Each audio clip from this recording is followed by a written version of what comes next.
out tonight as the Dodgers and Padres renew their rivalry. Second time playing each other this year. They'll play each other 7 times in the next 10 days. And Heidi Watney will take us through the last few years of Dodgers-Padres coming up.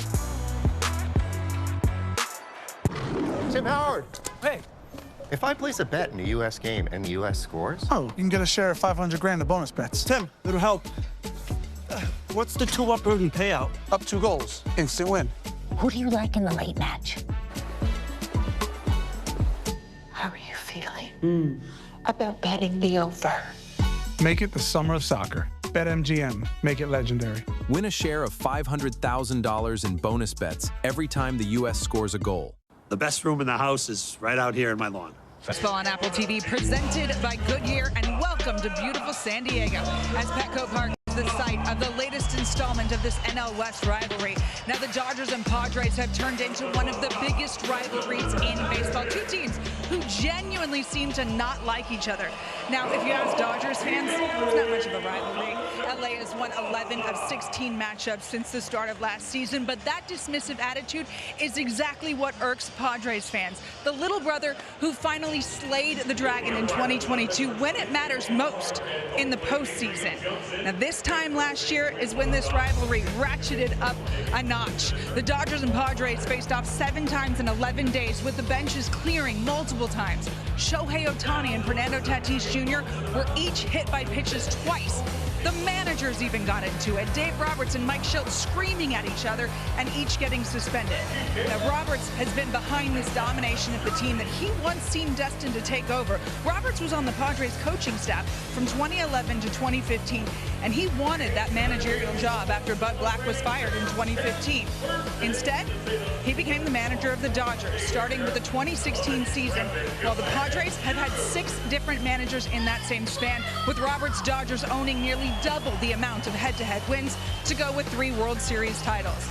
Tonight is the start of these two teams meeting 7 times over the next 10 days. Can the Padres make up ground in the NL West? They have a 9-game deficit right now. Can they make this a race, or will the bad blood boil over once again?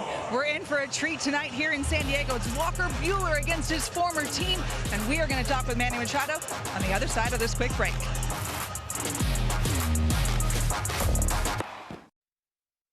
I certainly wouldn't make him throw at a 130 hitter like Bavacqua, who couldn't hit water if he fell out of a coat. Quentin gets hit by a pitch. Quentin is walking out and going after Greinke, and the benches are clearing. Did you say something to him when he started toward the mound? Not really talking about this. I just said what I said. So if he doesn't say anything, you don't charge? There's a chance I don't, but like I said, there's a history there. There's a reason why I reacted the way I did. Los Angeles Dodgers have another date in the National League Championship Series. To center field. Padres take the lead. Padres have slayed the Dragon. They defeat the Dodgers in 4 games. Home run for Tatis, whose mastery over Jack Flaherty continues. Mookie Betts is rounding the bases, thinking that it's a home run. Jurickson Profar says, I got it. Inside, and he hit Tatis. Puts his head down, slowly walking up the first baseline. Jack Flaherty pitches into the 6th. Manny Machado trades words with him. They're still chirping, John. How are we going to get through this series without things boiling over? I don't know. Unacceptable and inexcusable, and quite frankly, embarrassing. That's not a fan that did that. That's some idiot that's in the ballpark. The Dodgers punch back and head to the championship series. Welcome back to Petco Park. Yeah, here with Manny Machado, a guy who's been right in the middle of that rivalry between you guys and the Dodgers. What's the mentality inside that clubhouse heading into this series? Just getting ready, you know. We got one of the best teams in baseball going up against them, so we got to bring our best baseball. Manny, you've had quite the week offensively. A couple game-winning hits here. You've got 10 extra base hits in your last 14. What's working for you offensively? Just staying consistent with the approach, staying consistent with your work, and just trying to take that into the game as best as I can. Thanks, Manny. No problem. Thank you. Now, Craig Stammen telling us before the game, basically Manny Machado needs to remember that he's Manny Machado. Absolutely, 1,000%. One of the best players in all of baseball, RBI producer. elite defender and really a leader and a tone setter for that locker room. So if any matchup can get him going, is this one tonight. It's the Dodgers and the Padres, and another former Dodger on the mound for San Diego, facing his former team for the second time. It's Walker Buehler. You know what? He's made an adjustment over his last 8 starts. He's really combining that 4-seam and that sinker and that cutter. He's going to challenge and compete within the strike zone. But his breaking ball, that 12-6, is one of the best eye changers in all of baseball. It slows the hitter down. Elite ground ball rate. That's going to be key. The Dodgers feed off hitting the long ball. Walker Buehler, 47% ground ball rate. That's one of the best in all of baseball. Statcast powered by Google Cloud for Buehler, and the Car Shield scouting report as well in this Dodger-Padre rivalry. Buehler now facing the Dodgers. He's pitched really well lately. His last 8 starts, he's given up 3 runs or fewer. He's allowed 2 runs or fewer in 7 of those. So Buehler is finding the Dodgers at the right time for himself. You know, the one thing about it emotionally that's not on the scouting report, he knows this team very well. They know him very well. Can he keep his emotions in check and really go out there and execute and really find a sequence? That's a big time tonight. The Dodger lineup presented by BetMGM. He'll have to figure it out quickly. Shohei's leading off. 24 leadoff homers since 2024. By far and away leads the majors. Pages, Freeman, Mookie Betts surging lately. Max Muncy bats 5th. The Dodgers are one of the top scoring offenses in baseball. The Padres one of the least scoring offenses in baseball. Though San Diego hoping their pitching staff can help even the playing field here over the next 3 days and 7 of the next 10. Ready to go at beautiful Petco Park. And on the first pitch, Walker Buehler misses outside in the corner, hits the corner with a delayed call from the home plate umpire Adrian Johnson. No balls and a strike on Ohtani. It's a perfect night if you'd expect anything else, as Ohtani rolls one into right field and has a base hit. The leadoff man is on for the Dodgers. Shohei with a single to start things off. You know, earlier in the season he was spinning out. That's a ball that we roll the top spin to the first baseman, but him keeping that shoulder in long enough. Excellent backdoor slider trying to pair off that fastball, and he's just strong enough to be able to muscle it through the hole and really get the Dodger offense going. Well, they don't need much help getting going, but Shohei is certainly the fire starter at the top of the order for the Dodgers, hitting .262 as a team. As Andy Pages bounces on to short, Bogaerts gets it to second for the out there. Return throw is too late, but there's the first out of the game as Pages bounces into a fielder's choice. Xander Bogaerts, the veteran shortstop, handling that. Tatis, Machado, and Ty France, Gold Glove winners around the diamond for the Padres, and Jackson Merrill, Gold Glove caliber in center field. They are athletic, just like the Dodgers. They can go get the baseball. Very important on the back end of the ball game. That's why they have one of the best bullpens in all of baseball as well. Now here's Freddie Freeman, who, as he sits with 2,514 career hits, has the most of any active player. And a good series against the Padres last month here in San Diego. Hit a couple of home runs then, and he's hit .325 over the last few weeks.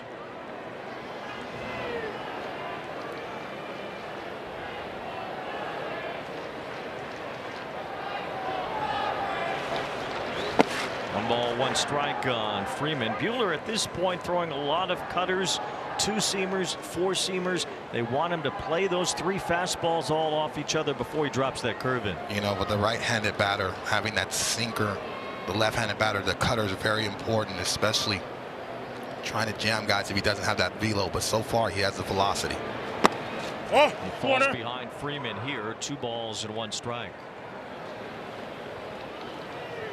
See, the last 8 starts for Buehler, things have been better. He still has not been much of an innings eater. Only 3 times this season has he made it through 6. Same for Roki Sasaki of the Dodgers. Little squibber near the plate. It's a foul ball. And the count 2 balls, 2 strikes on Freeman. So you'd expect the bullpens to get involved midway through this one. And both these bullpens are absolutely elite. They have velocity, different arm angles, and that seems to be the ball game. How efficient can these starters be? Can they keep the game intact, especially the second, maybe the third time around, to really help each other's managers match up the bullpens how they want to? It's 2 balls, 2 strikes on Freeman with Pages at first. Buehler trying to grab that inside corner. Still pretty firm at 96 on that fastball. I told you he's going to be fired up for this one. Usually you see him around 90, 91, maybe 92, but so far a calm fury. thus far from Walker.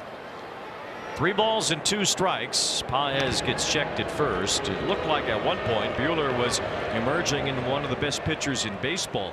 Back in that 2021 season, it looked like for sure Walker Buehler was becoming an ace at a 2.47 ERA that year. Made his second All-Star team, and then Tommy John surgery knocked him around. 3-2, a swing and a miss, and a throw to second. It's a strike him out, throw him out, double play.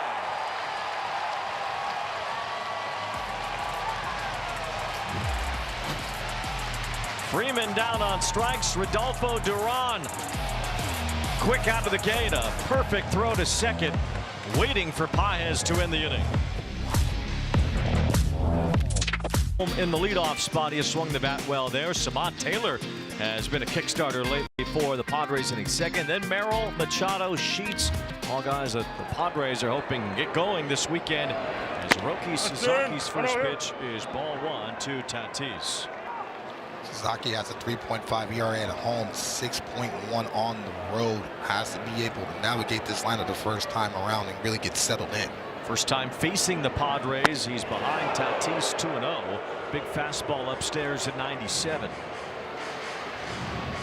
But already 2-0 count. Tatis is going to try to get his foot down early and hopefully guess right on the fastball.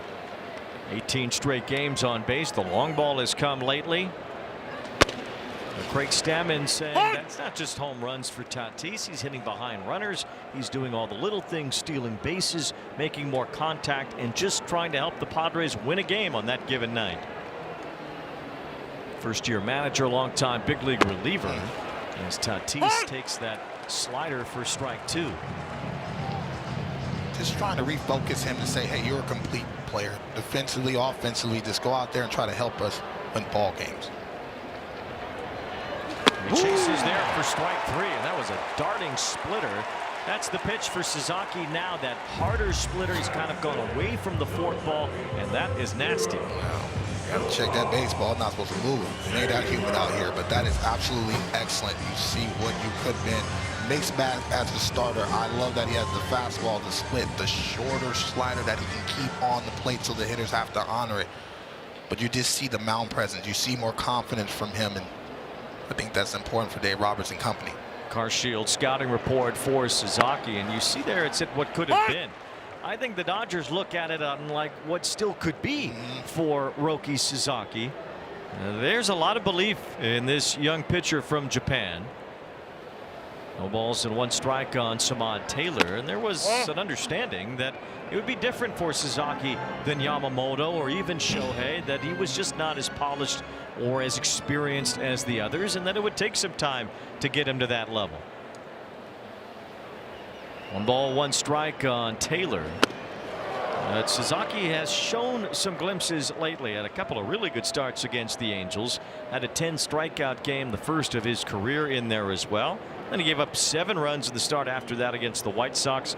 So it's not all the way there yet for Suzuki, but signs of improvement and getting some swings and misses on that splitter early. Well, if you're the Dodgers, you're seeing pitches like this, and that's depth change. There's nothing that a hitter can do, especially with the velocity he has in the back pocket. And so you want to see him get ahead of hitters and be able to get to that secondary pitch like that to finish. It's in the dirt, and it's full. 3 balls and 2 strikes on Samad Taylor, who's had the best big league time of his career so far as a Padre. Batting in front of Jackson Merrill, Taylor has been swinging the bat extremely well, maybe unexpectedly coming up from AAA. Slots 1 foul. Taylor over the last 15 games has hit .393. It's the 2nd highest average in the majors. At least 1 hit over the last 14 to 16 ball games since being called up, so he's definitely comfortable in that 2 spot to be able to show the ability to set the table. Also a speed threat, and when he gets on base, forces those pitchers to hurry up to the plate and make mistakes. Between Tatis and Taylor, more speed generally at the top of the order for the Padres, as Taylor chops 1 foul to stay in there. Still 3-2. Taylor is from Southern California, out of Corona High School. Originally drafted by Cleveland, so he's right in the mix of a familiar rivalry between the Dodgers and the Padres. 3-2 the count. 99 in the kitchen. Taylor doing an excellent job fouling that ball off and really pulling his hands through, but that fastball got on top of him in a hurry. A few years ago, made his major league debut at a walk-off hit in that first big league game for the Royals. It's a good way to start. 3-2 the count on Taylor. Starting to get dialed up with that velocity. He's seen 3 fastballs over the last 3 pitches and being more aggressive. 99 on the last 2. This will be the 10th pitch of the at-bat coming up. Remember, in Japan, Sasaki routinely hit 101 or 102 even on his fastball. But he walks Taylor after a long at-bat, went to a splitter. 3-2. And Taylor's on, the first base runner for the Padres. An 11 pitch at bat, you've already seen most of that arsenal. You see the fastball anywhere from 96 to 99 miles an hour. The split finger, very important pitch for him to get ahead and use that. Also, the slider. It's a shorter slider. I like that pitch more than the sweeper. StatCast powered by Google Cloud for Sasaki. Taylor, after a 10-pitch at bat, the longest of his career, draws a walk, and now the stolen base threat. Taylor has 6 steals so far in the month of June.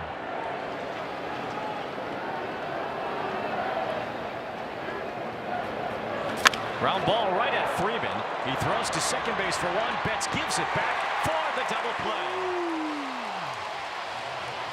And got gold sprinkled over there. Hit it to the wrong guy.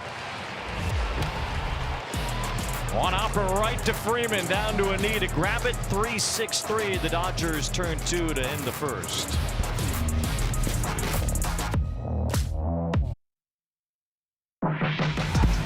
Friday Night Baseball on Apple TV is presented by Goodyear and in part by Best Western. Life's a trip. Make the most of it at bestwestern.com. Couple of double plays in the first inning tonight. In beautiful downtown San Diego in the gas lamp, where the Dodgers and the Padres open up a 3-game series here through the weekend. Here's a fly ball left. Mookie Betts sends one back. It's at the wall and it's gone.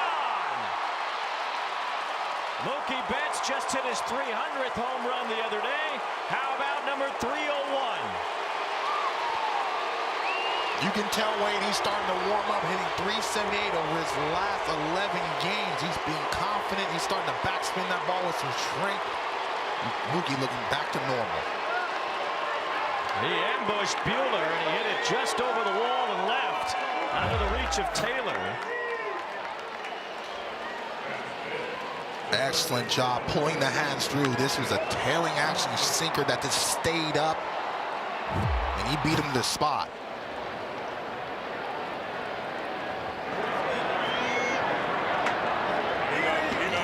Dancing in the dugout after that. 4th home run in the last 12 games for Mookie Betts.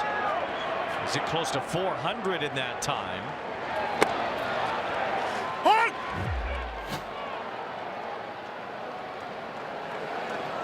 Great timing on the load. Behind the baseball, turn and burn. Like maybe Taylor got to the wall a little too early. He did. He had to take his eyes off it as that ball was fading away from him just to see when he had to time that jump. Yeah, if he'd have timed that a little better, he had a shot up at the front of the fence there. Now Max Muncy at the plate. 2 balls and 2 strikes. Betts has gotten going lately. And the Dodgers acknowledge that Mookie Betts, the shortstop, might be a different offensive player than Mookie Betts, the right fielder. So much more of a defensive feel that you need, and time at that position, and how much it eats away at what you can do on the diamond. But from the Dodgers perspective, if Mookie Betts is a very good offensive player at shortstop, that's maybe more valuable than him being an excellent offensive player in right field. It's everything, because it settles everything for Dave Roberts. He knows that position is covered, and Mookie has worked his tail off to be one of the premier shortstops. Excellent fastball by Walker, getting Max Muncy to chase, but he gives a glance right before he gets it, and he timed it. And I think as that ball was tailing away and the glove turned over, so even if he got to that baseball, it was going to hit the back of the glove and doing the base hit down once again. The Dodgers get a 1-0 lead. Buehler has only allowed a couple of home runs now over his last 33 innings of work, as Kyle Tucker takes ball 1. Gotta find a way to really get him going. You see glimpses of Kyle Tucker, not only defensively but offensively. Base hit here. But overall, hasn't really got off to the start he wanted to. Well, certainly not up to the start that his contract warrants, and maybe that's unfair to Kyle Tucker, but he signed it. 4 years, $240 million. The expectations are certainly more than what he has given the Dodgers to this point. That's chips, dip, and queso. You know that flight. That's queso, and that's every meat you can find in the whole place. Listen. He has been better on the road for whatever that's worth, and the count 2 balls and 2 strikes on Tucker.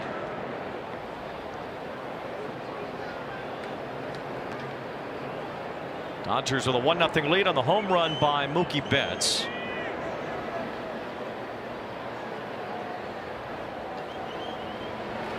Now Tucker down on strikes, back-to-back punch-outs for Buehler since the homer.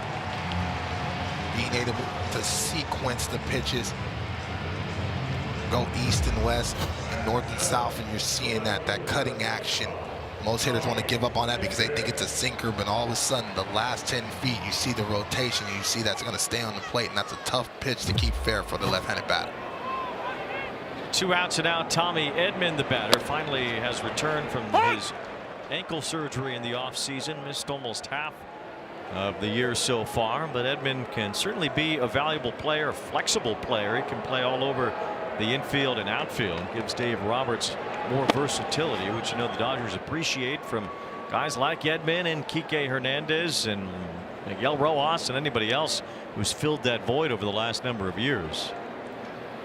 Especially with Kike being down for a significant amount of time. You trust Tommy Edman to be able to give you glove caliber defense in the infield. I love what he does in the outfield, and so if somebody needs a day off, you know that the productivity defensively, you can trust from him. Chris Taylor was that guy too for a while in Dodger blue. Now Edman, the former Cardinal, back in that role now that he's healthy. 1 ball, 2 strikes, playing left field today, although it sounds like Teoscar Hernandez might be back soon. As Edman shifts one toward right center, charging in is Merrill. He won't get there. It's a base hit for Tommy Edman with 2 outs.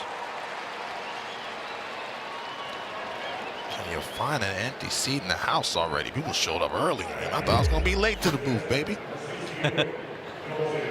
Well, with this rivalry, you're going to get a big and loud crowd here at Petco Park as Rushing hears some boos before his at bat. Although that might be from Dodger fans too. You don't know how things are going with Dalton Rushing.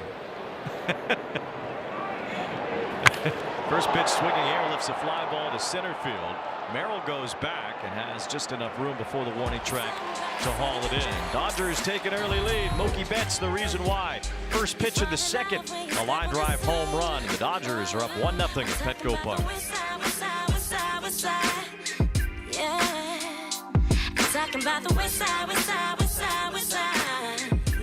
By Goodyear, born for the track, built for the street.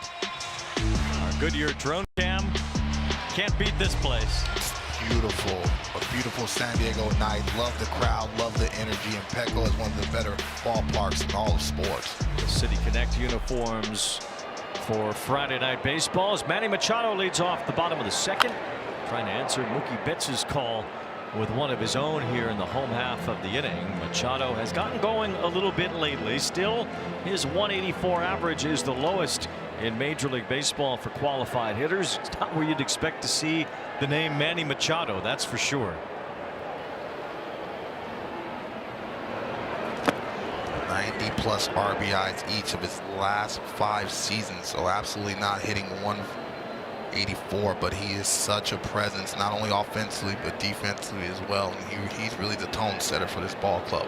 Still been driving in runs even with the low average. He's on pace to get close to 90 again. 2 balls and 1 strike. Basically, as we talked about before, they just want Manny to be Manny. Craig Stammen said sometimes there's an expectation among great players that they try to be even greater, and therefore maybe are doing too much or taking a step in the wrong direction. And in Manny's case, from the Padres' perspective, he doesn't need to be greater than Manny. He just needs to be who he is. But that's difficult, especially for the great players. They always want to continue to elevate their game year after year, but sometimes you don't have to. If it's not broke, don't fix it. And that's the situation that you're having with Manny Machado. But for ultimately, if you're a Padre fan, he has to continue to try to trend up if they want to get in the postseason and go deep run. 2 balls, 2 strikes. And you played with the guy who was a no doubt Hall of Famer and one of the greats of his era, and one of your best friends, Miguel Cabrera. Was there ever an effort at any point to reel him back in from trying to chase too much of his own greatness? No, because he kept it simple. Hit the ball the other way, understanding counts, understanding situations as well. And I think sometimes as athletes we get more complex than what it needs to be. Let's go out there and see the ball, hit the ball, and compete at the highest level. And so Miguel was the lead at this, saying, I'm better than you, and I'm going to go out there and prove it every single day. Kind of unprecedented for Machado, too, to be where he is right now. 2 balls and 2 strikes. Piece of rushing behind home plate to stay alive. Still 2-2. Machado has hit at least 27 home runs in each of the last 5 years for the Padres. Oh. Right off the face, Max. Manny Machado seems to be synced up on that fastball. That's a thankless job behind that plate. First catcher mitt I had from playing against sports, and after I got one off the face, man, that was the last time I used my catcher mitt from playing against sports. You're a lefty anyway. Wasn't going to last. 2 balls, 2 strikes on Machado. Trying to hold his swing there. He did. Harder slider with more drop to it from Sasaki, trying to induce that swing. Almost got him. Yeah, excellent job with that pitch tunneling right off that fastball. 3-2 now. Bouncer foul. Another long at bat brewing here, just like Simon Taylor in the first inning. This is my house. I did not go. Dodger Stadium, that might have been a different one. Quinn Wolcott, the first base umpire. 3-2 the count on Machado. And he takes ball 4. So it's the second time we've seen Sasaki run a long at bat and end up walking a hitter. It's Machado with a leadoff walk here in the second. Our Ricola weather report. Are you kidding? Ricola.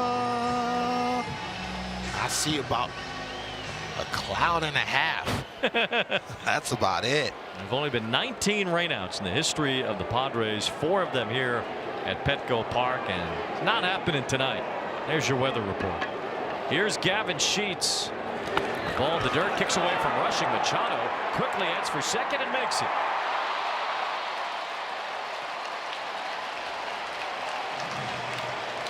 So a 10-pitch walk and now wild pitch puts Machado in scoring position. Yeah, that was a tough block. It seemed like that was a 50-footer. We like to call this well in front of the plate.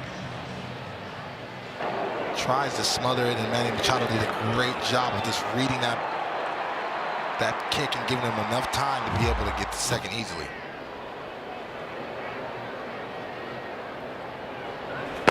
Oh. 2 balls, no strikes now on Sheets. Sasaki has used up 20 of his 29 pitches to just 2 hitters so far. 10-pitch walk to Taylor and a 10-pitch walk to Machado. Double play helped him get out of the first. Now the count 3-0 on Gavin Sheets. Roki still slide stepping right now, trying to be quicker to the plate. That's a situation where you elongate that even out of the stretch to make sure you're getting downhill.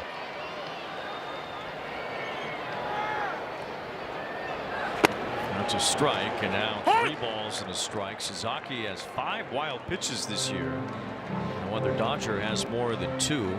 Sometimes you'd expect that from a guy who throws as many splitters and forkball type pitches as Sasaki. 3 balls and 1 strike. Ball 4. And that is ball 4 to put Sheets on base. So Sasaki has walked 3 of the first 5 and the first 2 hitters in this inning. Yeah, he seemed to have trouble getting ahead of hitters. It seems like every batter for the Padres that's been at the plate They've been the aggressor. They've had a 2-1 count, and so dangerous times if you're going to pitch behind in the count. That brings out Mark Pryor and Will Ironton to have a conversation here with Sasaki after back-to-back walks. Strike zone certainly jumped around on Sasaki earlier in the year. Hasn't been that much of a problem lately. He's only walked more than 2 hitters in a game once since he walked 5 Rangers in his 3rd start of the year. He's walked 3 already tonight. You also have a young catcher, and so you want to make sure, if you're Mark Pryor, to slow the game down and say, hey, what are we trying to do, what we feel confident in, and how can we get ahead and not let this inning get out of hand. Dalton Rushing has taken over the catching duties pretty much every day since the injury to Will Smith. No real sign of Smith coming back soon, so Rushing will get the bulk of the playing time behind the plate for the time being. First and second, nobody out, and the table set for Bogaerts.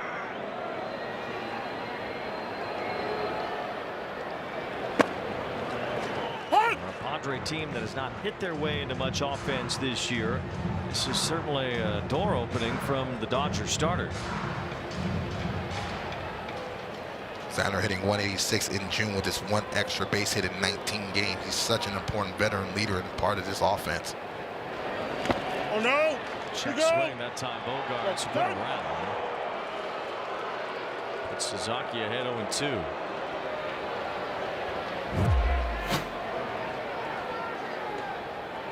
Looked identical to the Manny check swing.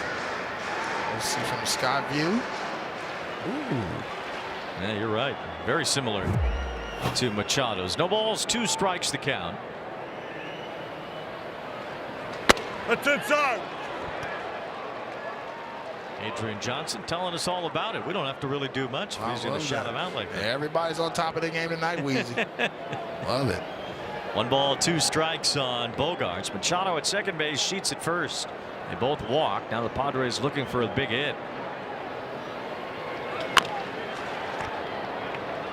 Kind of amazing how far down San Diego is offensively this year.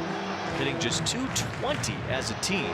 .659 is their team OPS. And against starting pitchers, a .622 OPS is 49 points lower than the next lowest team, Cleveland, at .671.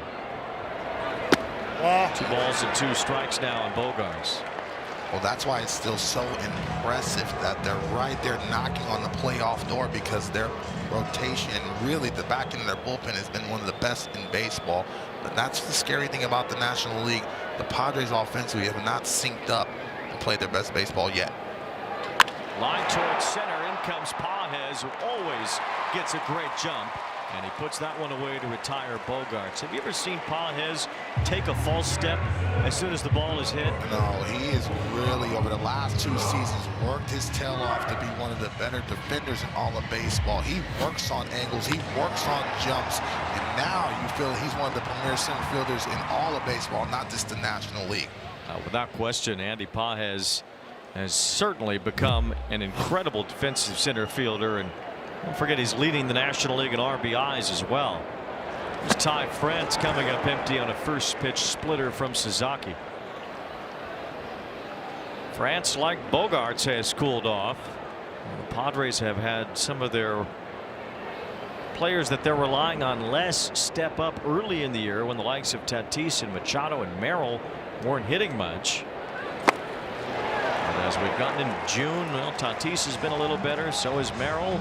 So has Machado, but now France and Sheets and Bogaerts aren't hitting as much. And that's what I mean about being in sync. Once they get all the guys firing on all cylinders, that is a formidable offense, and well balanced with righties and lefties as well. 0-2 on the veteran France. Who launches one left field. That's way back, and there's the big hit from the Padres. A 3-run smash from Ty France.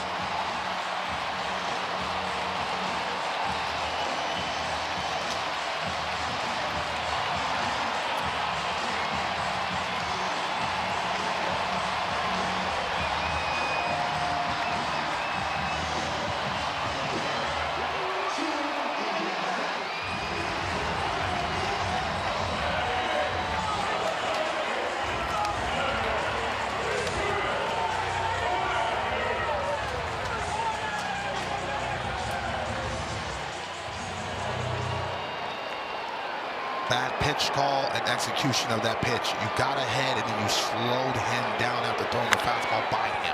It's a grounder off the bat of Wagner. Suzuki goes to cover for the out. Home run number 10 this year for Ty France. Yeah, this is a slider that backed up. France did a good job recognizing that pitch mid-flight. That's right in this nitro zone. But the pitch before, fastball upstairs, France looked late. Gotta either speed his bat up or make sure that ball's down. France is now homered in back-to-back games. Went deep against the Braves on Wednesday to help the Padres finish a sweep of the first-place Braves here at Petco Park earlier in the week.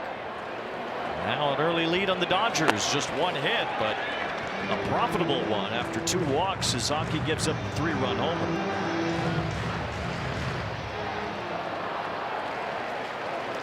This is the catcher, Rodolfo Duran. Fly ball to center field. Easy one for Pages. As that ends the inning, but the Padres grab the lead. An answer for Mookie Betts' solo shot was a 3-run homer for Ty France. The Padres up 3-1 after 2.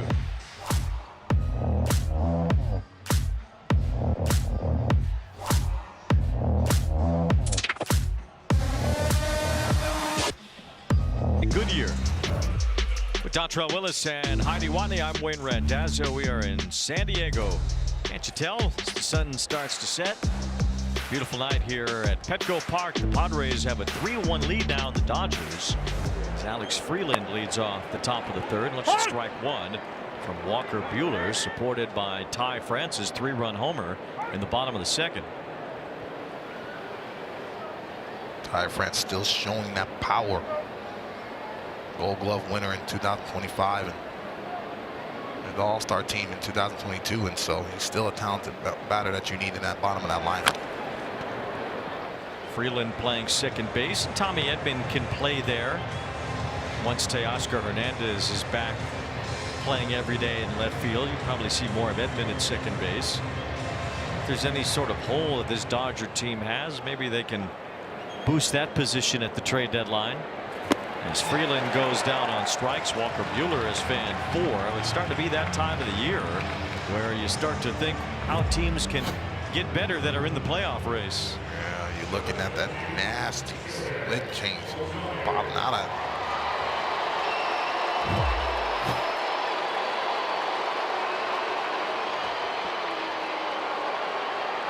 Reaction for Shohei as he bats with one away. Ball one from Walker Buehler.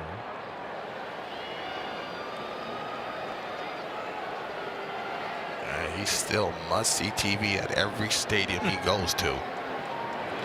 Well, he's the greatest baseball player possibly of all time and possibly that will ever live. Can you imagine anyone else doing what Shohei has done ever again? No. To hit the ball with that type of authority, be that threat at the top of the lineup, but then you see what he does on the mound. It's Barry Bonds. Fouled that last one off his foot. Ooh. And a good cut there. 1 ball, 2 strikes. Yeah, that's how I be looking when I stub my toe going to the bathroom. You gotta be kidding me, man. Clean that up. Not just merely hitting and pitching combined, which nobody else does. It's how good he is at both. He's one of the top hitters. He's one of the top pitchers. Doing it simultaneously.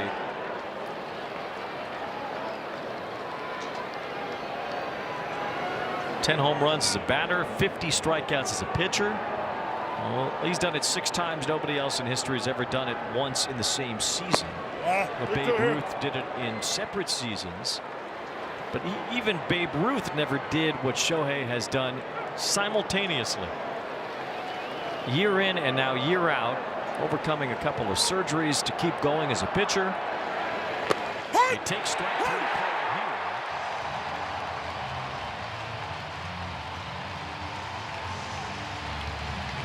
And you know you're the man when everybody wants to see you strike out on the road. Well, they're cheering, but they're also sighing right now with that deep breath because You know, if that cutter would have cut a little bit more over the heart of the plate, he has power to left center, but that was a perfect pitch in a perfect spot, and Walker is starting to really have some mound presence and feel in sequence. It's 5 strikeouts for Buehler. I'm sure he's going to grab the 16 that he had back in 2019 when he was a Dodger and reached a career high against the Colorado Rockies, but his season high is 7, which he matched in his last start. And he's pretty close to that already today with 5 punch-outs in 2 2/3 innings. And you talked about his emotions and how amped up he would be. He channels it the right way. Excellent. Really laser focused right now. Ball, 2 strikes on Pages. And you see what I mean about the sequencing, being able to go east and west, sawing the sinker. Now he's making Pages be really mindful, not only to have to cover that sinker and keep it fair, but the cutting action as well.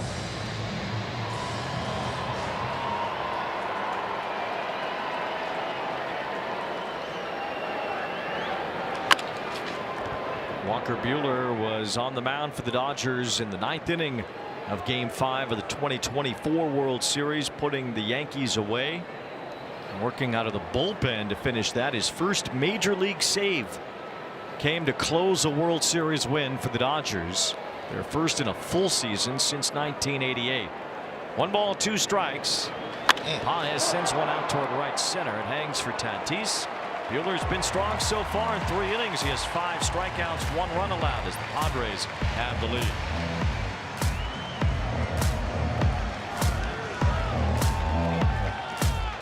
At the NL Cy Young Award, that's one piece of hardware that Shohei Ohtani doesn't own, and with the talent in the NL, it's going to be tough.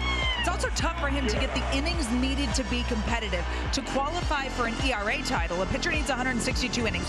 Shohei would need 82 1/3 more, and since he pitches every 6 days, not 5, he's only projected to make about 13 starts. He'd need to go at least 6 1/3 in every start and not miss a start to get the innings for the ERA title, which is a factor in the Cy Young discussion, guys. Well, don't lay any challenges down for him.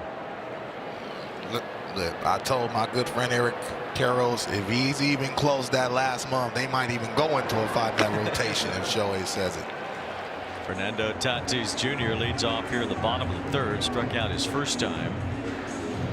Padres got to Sasaki in the 2nd with a 3-run homer after back-to-back walks started the inning. Dodgers have managed just 1 run in the first 3 against their former teammate Walker Buehler. Oh no! Excellent take. Typically Sasaki's pretty good in the first couple of innings. His ERA this year in the 1st and the 2nd, 2.08. Starts to get rougher after that usually. 6.43 ERA after the 2nd inning this year.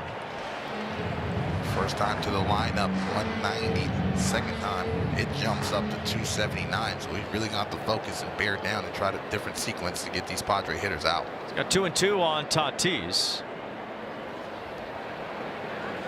Now 3-2 as he bounces the splitter. Struck out Fernando with that pitch in the 1st inning. The only strikeout so far for Sasaki. Fernando doing an excellent job taking that slider, check swing on the breaking balls, and the split finger as well to fight back in the count. It's 3-2 now. Ball 4. Tatis takes ball 4. Rushing wants to challenge.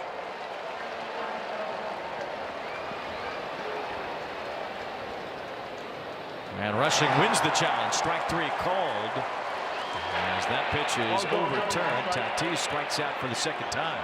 Huge. Being able to be on time with that ABS and knowing the strike zone.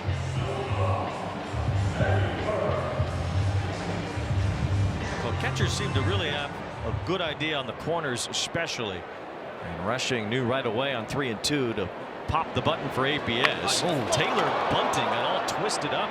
He did get the bunt down, but it didn't help him out as Sasaki was able to field that quickly, and Taylor was just trying to spin back to face the right way.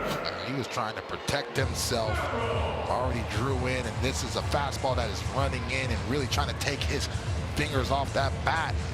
You're taught to catch the ball, but It turned him to the third base side and allowed Roki to be able to get that and have an easy ground ball. Yeah, you like, as a pitcher, you like that pitch, don't you? I love it. I don't want that speedster to get going. Fly toward the left field corner. This is deep. Edman back near the wall, and it is a foul ball. Merrill bidding for an opposite field shot, just sliced it too far foul. He's another one, especially for Merrill, how he burst on the scene. You saw the athleticism not only at the plate, you're looking at the swing. This is a tailing fastball, and you saw the athleticism defensively too, and it's like, this is going to be a guy for a very long time. And then he started to struggle, and so just trying to fight out of that rut to get back to where he knows he's good. Well, the Padres gave him that long contract extension as a result of his 2024 season, in which he was the Rookie of the Year runner-up to Paul Skeens. Even though he finished ahead of Skeens in MVP voting that year, he had a real case to be the Rookie of the Year that season. Lost the headline war to Skeens, though, and that's really what tipped the scale, I think. So you're a numbers guy. You're a smart individual. How do you get ahead of somebody in the MVP but not in the Rookie of the Year? That's what I wanted. I've been asking that for 2 years about Merrill. 2 balls and 2 strikes. Well, Rushing wants to challenge this one as well. Yeah, he's feeling froggy. Well, he was feeling too froggy, and this one is not going to work. Ooh. Dodgers challenge powered by T-Mobile. So Rushing won one and lost one. But the penalty's harsh for losing one. Now you only have one left the rest of the night. Continue to stay poised, stay mentally in the game. I think that's important for Dalton. 3-2 the count on Merrill. And the Dodgers certainly have been working with Rushing on that, especially after it didn't go so hot the other day with Shohei on the mound. Knowing the situation, knowing who you're playing with, but also you understand as a young player you want to be a presence, but there's a way to go about that. It's all a learning curve, and I think he understands that now. Merrill out in front pops up this 3-2 pitch, slams his bat down as Muncy puts it away. 1-2-3 inning for Sasaki.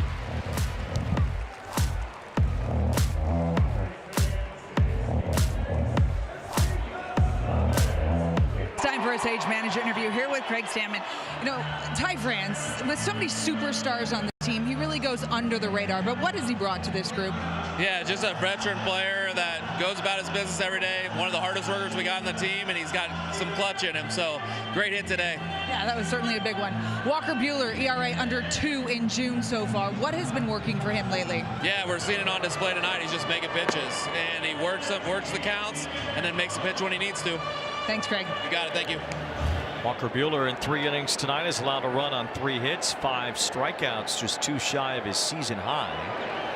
Freddie Freeman leading off the 4th inning. Freddie hit 322 over his last 33 ball games with 17 extra base hits, and that's man. Strike to Freeman, who hit a walk-off grand slam in Game 1 of the World Series. In 2024, that's when Walker Buehler shut out the Yankees in Game 3 and then got the save in Game 5 to end it. You think back to 2024 in that postseason. Game 3 of the National League Division Series, Dodgers and Padres are tied a game apiece, and Walker Buehler's on the mound for the Dodgers. I think it's kind of lit up that night. Gives up 6 runs. Skips one in there to Freeman, 3-2, and from that point the Padres are up 2-1. The Dodgers are on the brink of a 3rd straight early elimination against a division opponent. The second time it would have happened against the Padres. Who knows what Dave Roberts' future looks like then. From that point forward, the Padres didn't score again. Buehler didn't give up another run that postseason. The Dodgers end up going all the way, winning the whole thing, start this back-to-back train, a chance at a three-peat this year. It's a totally different world if the Padres finish off the Dodgers the next night after Buehler got beat up a little bit in Game 3. Instead, he changed his fortune in that October. The entire Dodger franchise did, and the rest is now the history that we know. Ask Dave Roberts straight up, do you think those early exits made you better, made you tougher? He said 1,000% D-Train. Those experiences and what changes from top to bottom. The manager all the way in that locker room had a feeling of saying enough is enough. We are the world championship caliber ball club that we believe in, and the rest is history. Betts hits it hard, but right at the second baseman Wagner, who starts a 4-3 double play. Excellent pick by Wagner. This ball was a scorching one hopper. He didn't even want Xander to be in this play. Nice little scoop. I'm gonna take it myself. Son of the Hall of Famer Billy Wagner, one of my favorite guys to watch. Will Wagner gets that done behind Buehler. Ring it up, he says. 2 out, nobody on. Now Muncy launches one toward right center field, but it hangs up. Tatis pulls it down, and Buehler's through 4 against the Dodgers.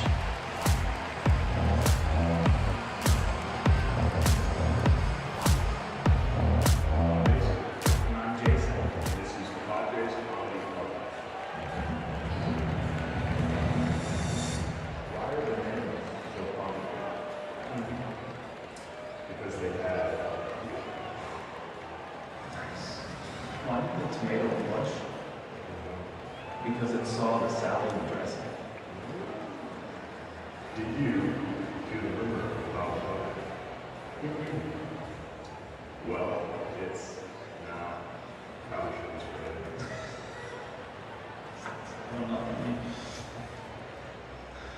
I sold my vacuum the other day. All it was doing was collecting dust. Dave Roberts. Rookie Sasaki gave a couple walks in the big hit, obviously. What are you seeing from him here? I think right now it's a command of the split. Yeah, there was a couple walks in there. I think Taylor at bat in the first was a good at bat by him. But, you know, you walk the first 2 guys of the inning. You got count leverage on France, and then he hung a split after he threw 2 fastballs by him. But I think at the end of the day, right now, he lives and dies by that split. And right now, he just doesn't have great feel for it. I talked to Mookie before the game. He said you had a talk with him about changing his mindset. How has that helped him at the plate? Well, hopefully there's more of those homers. You know what, I think for me, it's like with all players, you know, there's talent there. There are struggles, there's you know, successes, but at the end of the day, for Mookie Betts, I think for me, he just can't forget who he is as a player, and no matter how he's gone, what the scorecard says, that pitcher knows the name on the back of his jersey. So just trying to instill confidence and be the guy that he's supposed to be and impose his will on guys. And I thought his aggressive right there, those first 2 at-bats are really good. Thanks, Dave. All right. A rare misplay by Andy Pages out near the wall in right center field as Manny Machado doubles to start the bottom of the 4th. And now Gavin Sheets the batter as he takes ball 1 from Roki Sasaki. I mean, you never see Pages go near a wall like that. He got caught in between. He gave another glance while he was next to the wall, and that threw him off on the angle where that baseball was going to hit off the wall. Just enough time and hesitation. Now Sheets pops this one up toward 3rd. It's Muncy in foul territory for the catch. So Sheets not productive there with Machado at 2nd, nobody out. Now you expect to pull the ball, pops one up to the 3rd base side after Machado nearly hit a home run. Yeah, Manny was hunting that fastball in the first at bat, and you see that angle. All of a sudden, he's on the warning track, and he understands he has to take another extra half step. But that's going to be a play that he's going to look on tape and says, I got to get that done to help to get that first out of the inning. Almost always does. As Xander Bogaerts stands in and fouls one off.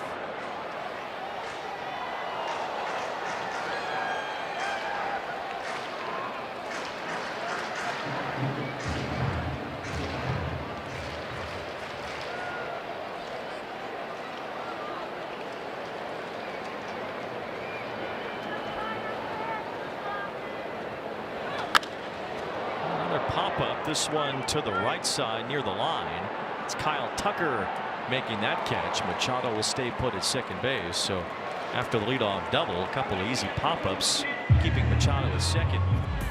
Our Adobe standout score. The first Padre hit tonight was a 3-run homer from Ty France. Yeah, getting a hanging split behind in the count, elongating that swing, and he's still strong enough to just barrel that baseball.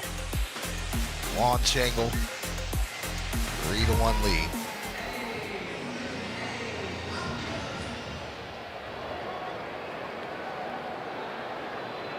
Now France stands in with 2 outs and Machado at second base. France homered in game Wednesday as well as the Padres swept the Braves. Atlanta reeling a bit ever since the injury to Ronald Acuna in San Francisco tonight, but they've lost 10 of their last 13.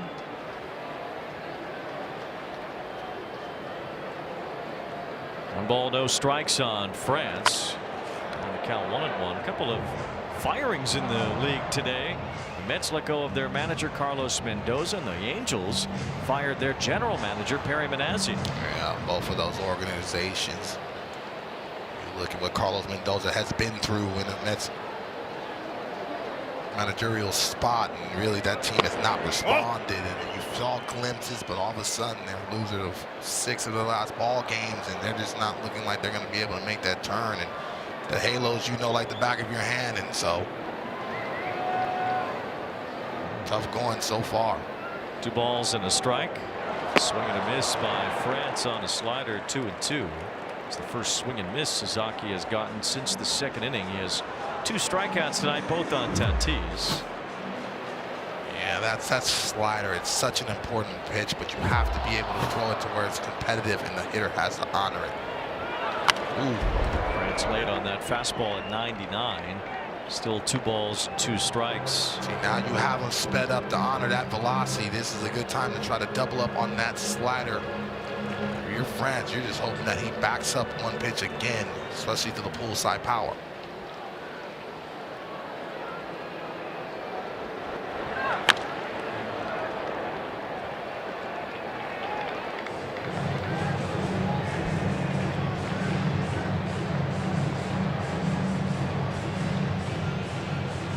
Out of San Diego State. His ties to the Padres organization go all the way back to when Tony Gwynn was the head coach there.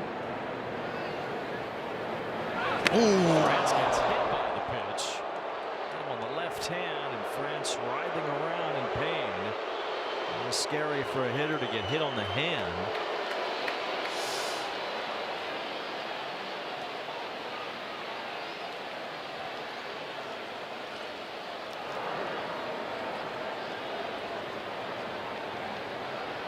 Pitch came in hot, 99 miles an hour from Roki Sasaki. You see, though, not really any protective gear over that hand and wrist, just the normal batting glove.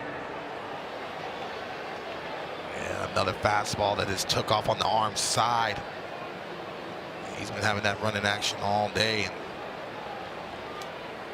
looking to see if France still has some grip strength.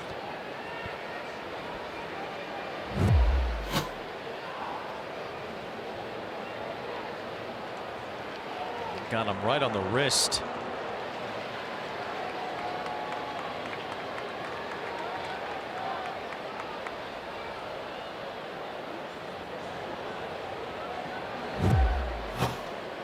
It's not unusual for France. Early in his career, he was hit by pitches all the time. He was hit 34 times when he was with the Mariners 3 years ago to lead the American League. It's only the 3rd time he's been hit by a pitch this year, but even last season he was hit 21 times during his time with both Minnesota and Toronto.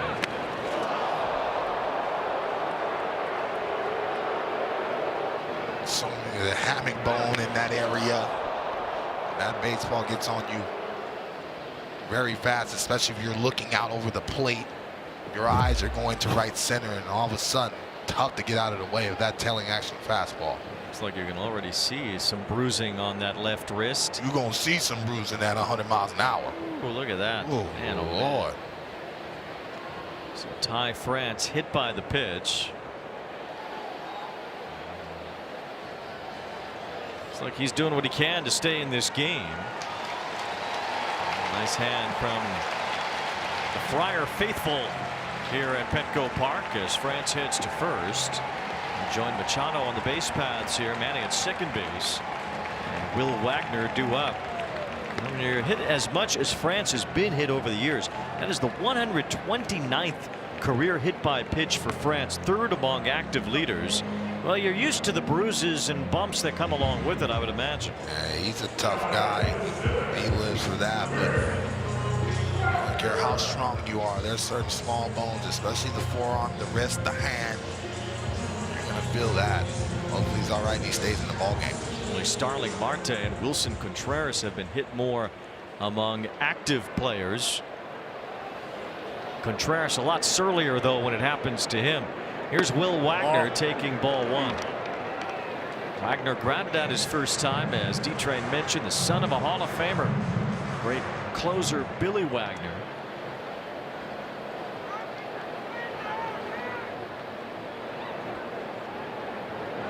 Padres gave up the catcher to get Wagner. They traded Brandon Valenzuela, who's turned into a nice player for the Blue Jays this year. At a time where the Padres catching depth has been tested. Luis Campusano's been out. Freddie Fermin was just out over the last week.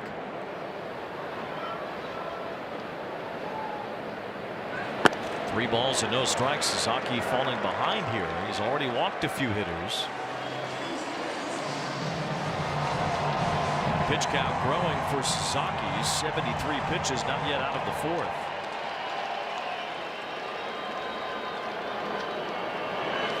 Ball four. And there's ball four. So the fourth walk, second most in a game for Sasaki this year. Plus they hit batsmen in this inning as well. And now the bases are loaded for the number 9 batter, Rodolfo Duran. That's definitely going to get the Dodger bullpen going. Now visited by Don Russell, you still have this ball game in striking distance, but anything from Duran, especially in the gap, this can really bust the game open early. Padres are hoping to see here. Duran has hit a few home runs this season. 16 at AAA El Paso last year. Meeting on the mound is Rushing. He's out with Sasaki, and the Dodger bullpen starting to stir a bit. Brock Stewart is getting loose in the LA bullpen. A big moment has developed now in this game with 2 outs. After Machado led off the inning with a double, and he stayed at second base following a couple of pop-ups, but a hit batsman and a walk made the waters a bit murkier for Sasaki. Here's Duran, the catcher, taking strike one.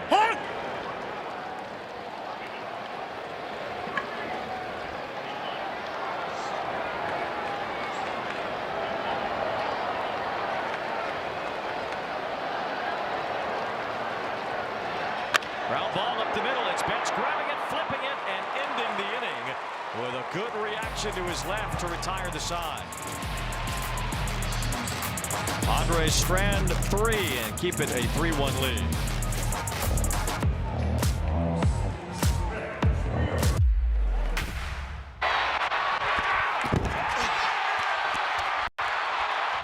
Man, I was close to catching that bad boy.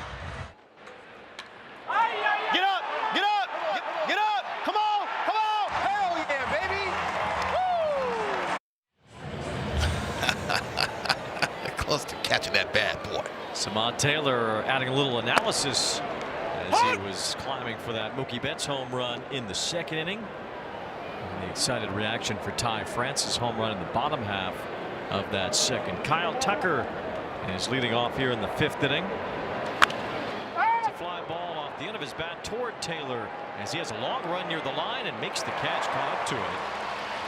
As Tucker flies out on the first pitch here in the 5th. Well, Walker Buehler facing his old team up to the task so far tonight. For more on him, let's go down to Heidi. Well, Wayne, this offseason, Walker Buehler was trying to get to the bottom of chronic elbow pain after his 2 Tommy John surgeries. The last 2 years, his elbow is hurt. He sought out different modalities. A chiropractor in Cincinnati identified a tooth that is linked to shoulder and elbow pain. He had a bad root canal. He had that taken out, said he woke up one day, the elbow pain was gone. The trigeminal nerve branches into your jaw, also your arm. That was affecting him, guys. Well, the arm bone's connected to the what bone, whatever bone. The tooth is connected to the elbow? How's that possible? Oh, man. Knowing him personally, though, he's going to do whatever it takes to stay on the field and really be impactful. And he still feels he has some good innings left. And so far, so good as far as the mound presence, the way he goes about his work. I've never heard of that. A root canal causing. Well, find that dentist, first of all. 2 balls and a strike on Tommy Edman. can go to the dentist, see if I still got a couple more throws in my elbow. I'm 44. I can get it up to 89. It might hurt a little bit. Well, don't tell Elatrach or any of those guys that just a trip to the dentist can cure some of these elbow injuries. 3 balls and a strike on Edman. Edman had a base hit in the second. It was the last Dodger hit. Came with 2 outs in the second inning. Buehler hasn't given up one since. Now in the 5th inning. Edman yanks one toward the right field corner. It's hooking foul. Into that cutter, and Edman spun on it. Waited a little bit longer. He's on that, show that ability to keep it fair. That's the cutter. A little bit of depth change down. Edman doing an excellent job being able to barrel it up. 3-2, and there's ball 4 for Edman. As he draws a 1-out walk. Dodgers will bring the tying run to the plate. Dalton Rushing bats after we go to our studio, and Lauren Gardner. Yeah, Wayne, let's go ahead and get you out to Milwaukee. Cubs Brew Crew, our other game here on Apple TV tonight. Jacob Misiorowski on the bump gets Ian Happ swinging for his last out. Now, Milwaukee was down 1, but came back for a 6-2 win and also got the dub for the Miz. And guess what velocity he hit tonight? 105.6. That's the record, though, or maybe just a little under Chapman. I think Chapman had 105.8 for the record velocity, but 105.6 for a starting pitcher. That was 103, that pitch he struck out Ian Happ on. Misiorowski right now I would say be the leader in the clubhouse to start for the National League All-Star team in Philadelphia, but there's 2 caveats there. One, it's in Philadelphia, so Christopher Sanchez has to be considered as well, and the other is Dave Roberts is the manager and Shohei is the most famous player in the world. So what do you do if you're Dave Roberts as Rushing pops out? We asked him earlier and he was not blinking. He has not made a decision yet, but that decision is going to have to come between Shohei, Sanchez, and Misiorowski. Although Shohei can just start as a DH as well. He's already pegged that way. Well, first of all, I'm sure everybody involved wants to get home safely in Philadelphia. So I think that's a factor as well with Christopher Sanchez in the year that he is having. But you look at that roster right now, it is some serious talent. And the National League has a lot of firepower. But you look at Sanchez and the Miz and Shohei Ohtani, Lions and Tigers and Bears, oh my. And so that's going to be a tough. Yeah, good luck to Dave Roberts. Yes. That's not an easy decision at all. And there's a lot of factors to consider there as Dave manages the National League All-Star team once again. No balls and a strike on Freeland. And a pitch that gets away will move Edman to second base. A wild pitch. You know, one of Dave Roberts' strengths is he's a master communicator, and regardless if it's an all-star game situation or in his locker room, he will go up man to man and look people in the eye and tell them his reasonings for that. But that's a tough situation, even in a fun expedition like it. Well, those votes that you saw, they don't really count anymore. The second phase of voting will begin on Monday. So at that point, Freddie Freeman, Max Muncy, Andy Pages, Teoscar Hernandez, Mookie Betts, and Will Smith will all have a chance to join Shohei in the National League starting lineup, as they're all among that second round of voting. Freeland bounces one to second base, and Walker Buehler continues to impress against his former team. 5 innings of 1-run ball tonight.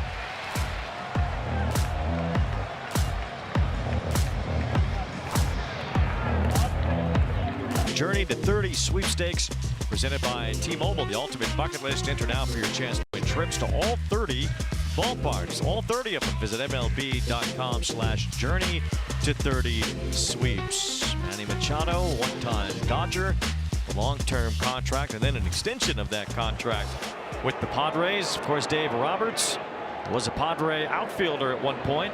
Here's Tatis slamming one toward the gap in left center. Pages won't get there. It's one-hopping the wall. Tatis heads for second. Pages with a great throw in, but it's too late. A double for Fernando Tatis Jr. See what I mean about backspinning the baseball? Looking for that breaking ball up in the zone. And if you miss there, there's going to be loud noises. And when he's really right, you're not getting that baseball back. He's going to be able to elevate that baseball, hit it to the cheaper seats. He's hit a lot of balls hard this year generally, even without the home run success. Here's Taylor squaring around. Craig Stammen, we've already seen Taylor bunt one back to Sasaki his last time. Craig Stammen said Taylor properly squares around a bunt at least once every game. And we've already seen him square around a couple of times tonight. Making the defense think. If you go back over the last 10 years, the batting average on bunts has risen dramatically and steadily over the last decade. I actually asked Craig Stammen about it. He said, well, pitchers aren't hitting anymore, so there's less practice on bunting because you're not guaranteed to see a bunt every game like you were in the old National League style. For a second, as Tatis dives back, I actually thought it was a really good point from the manager of the Padres that the fact that pitchers aren't around to bunt anymore makes defenders less able to field these bunts because they don't have to do it as much. 1,000%. It's almost like a foreign situation, and now you're seeing everybody get nervy. Even the pitchers now. You see Rookie having a tough time really throwing strikes and losing Taylor. This game is starting to speed up, and that might be it for Rookie. And so the bunt threat turns into a walk for Taylor, and the Padres have runners on first and second. Fairly short night for Sasaki, only gets 12 outs. Although it's still a winnable game for the Dodgers as they trail 3-1.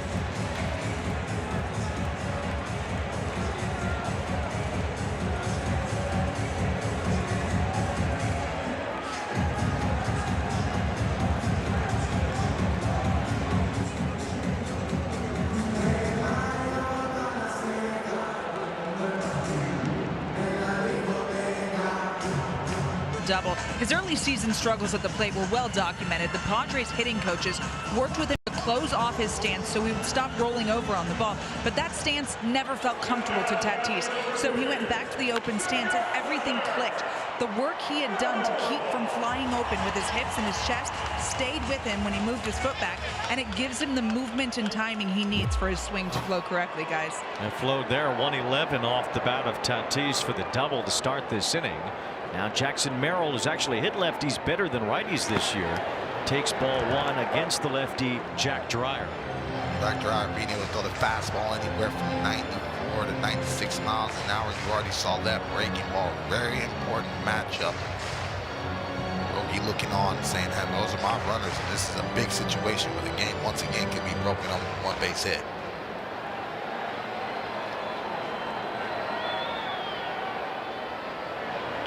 Ground ball toward the middle. It's Freeland with a shovel to Betts for one. That's all the Dodgers try to get, with Taylor forced out at second base. Tatis goes to third and Merrill's aboard at first.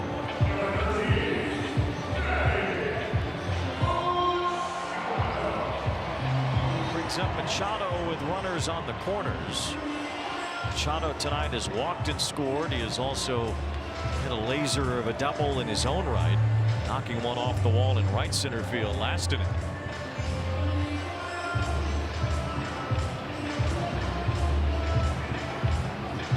This is always where Machado is susceptible to the double play ball, though. He's hitting to 6 this year as Dreyer tries to get the Dodgers out of this inning unscathed.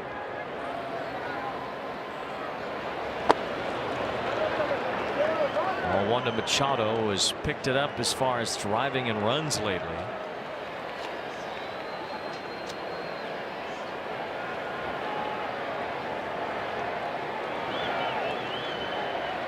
Runner going to second base, and no throw from rushing as Merrill swipes second. Yeah, you saw Fernando Tatis Jr. try to walk down and get Jack's attention because Merrill was taking off on the first move. Stolen base number 16 for Merrill. He's only been caught once. And now the Dodgers won't even bother with Machado. They'll intentionally walk him to load the bases for Gavin Sheets. Sets up another lefty-lefty matchup. Padres steal a lot of bags. That's their 83rd stolen base as a team this year.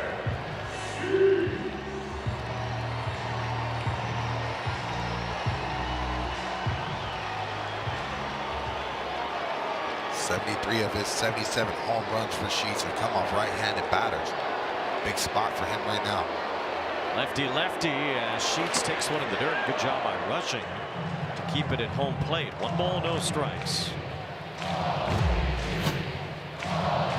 Trying to get ahead with that breaking ball and making sure it doesn't back up, but non-competitive. And Sheets ahead, 1-0. Padres trying to extend their lead up 3-1 here in the 5th inning.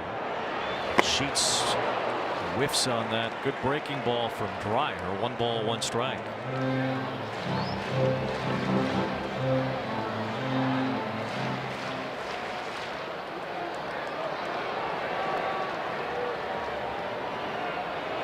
Ground ball up the middle. Betts has that. Goes to second. 1 over the first 2. A double play.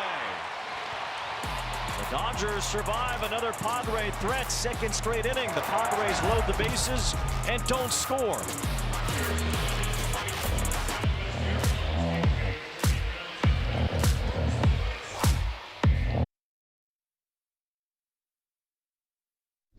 Welcome back. Friday Night Baseball on Apple TV, presented by Goodyear.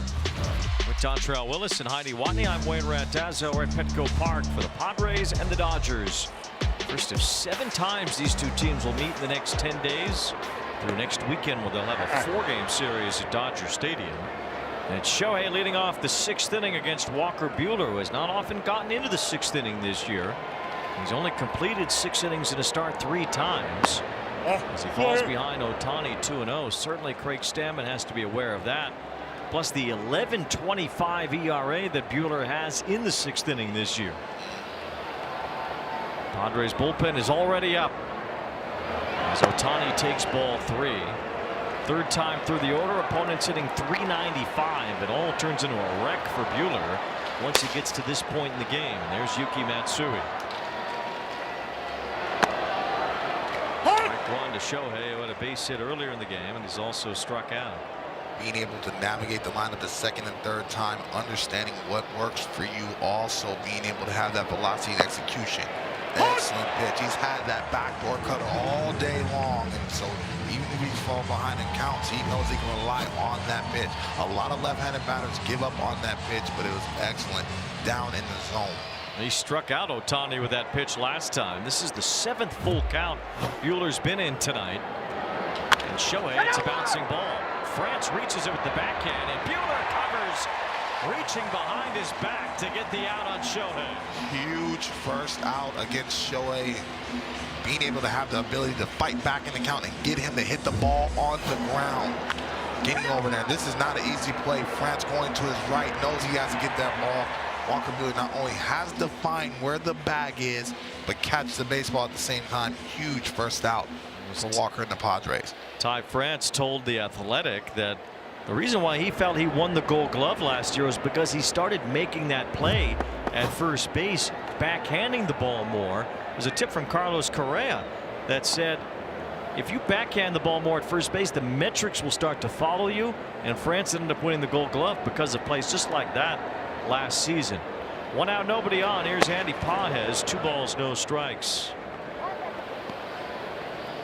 It was the first Gold Glove in France's career last year.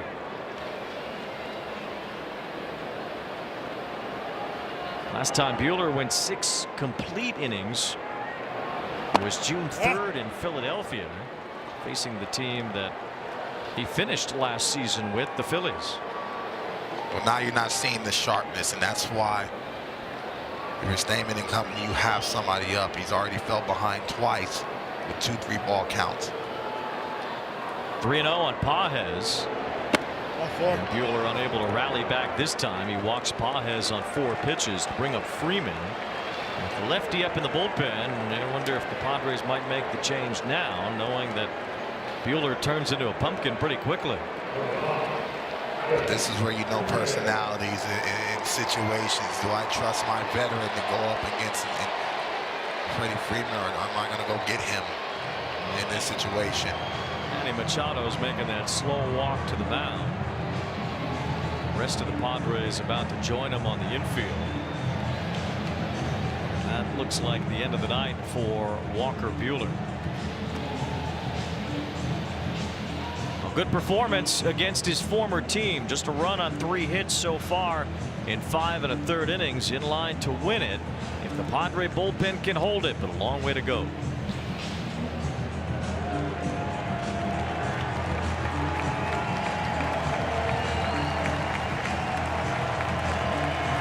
By Sage. Walker Buehler with a good night against the Dodgers. 5 strikeouts, including this one of Shohei Ohtani. Yeah, you're seeing the ability to be able to change eye level, not only with the breaking ball, but the finishing pitch or the backdoor cutter, which, like I said earlier, has built all day long. The mound presence is there. He showed the ability to stay on the edges and, for the most part, stay out of the middle of the zone. Look at those cutters on the edges for the strikeouts, too. Statcast powered by Google Cloud for Buehler tonight.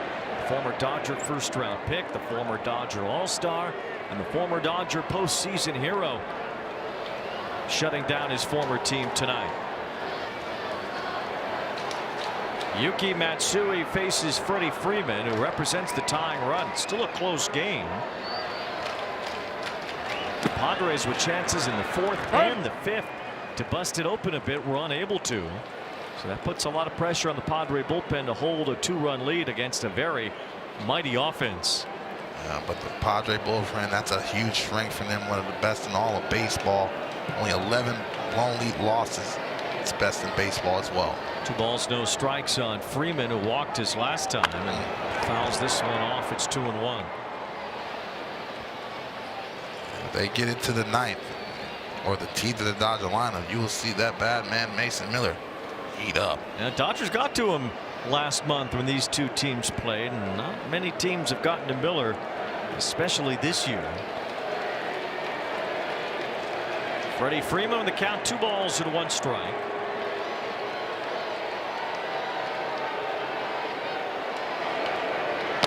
And now it's 3-1. Freeman has a real shot to make his 10th career All-Star game this year. Mike Trout is the only other player that's active in the major leagues that has been to 10 or more All-Star games. Freeman can join him, and so can Chris Sale this year as well.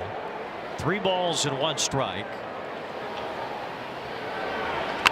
Check swing foul, but it's just another emphasis that Freeman is truly one of the greats of his era and a future Hall of Famer. First ballot. Best about the ball skills of the generation, and an elite defender as well, a leader in multiple locker rooms now, and a champion as well. 3 balls and 2 strikes on Freeman. Serves this one toward the left field corner. Hit pretty well. Taylor's out near the wall, and he can't get it. It's off the wall. A late start off for first for Pages. He advances to 3rd base. Freeman has a double off the wall and left, to the Dodgers runners on 2nd and 3rd. Freddie was looking to hit that baseball lefty on lefty like he's been doing his whole career. He has power to left field. The check foul swing, the pitch before, and all of a sudden gets a fastball center cut that has a slight slicing action, and Taylor again just out the outreach, and Wood was trying to tell Andy to get going.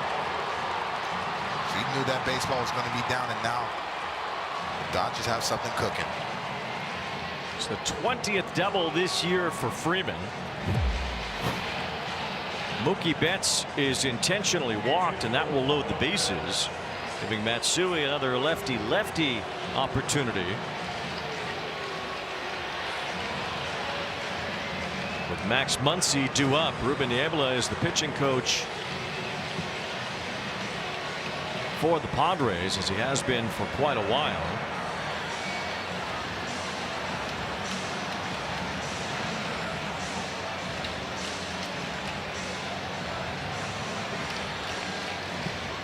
See Taylor on this ball as it sliced away from him and just couldn't reach it.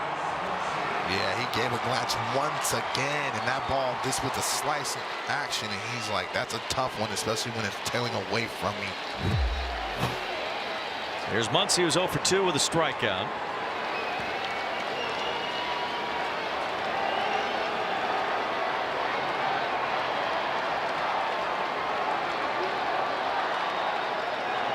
And he pops up the first pitch.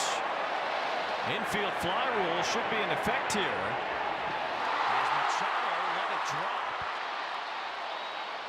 The infield fly rule was called. It was called late, but it was called, so it isn't out. Machado took a chance, but I'll tell you what, that ball could have rolled foul untouched, and then the out would have been negated. Especially how high that fly ball was. Now Machado was lucky to grab that before it did roll foul.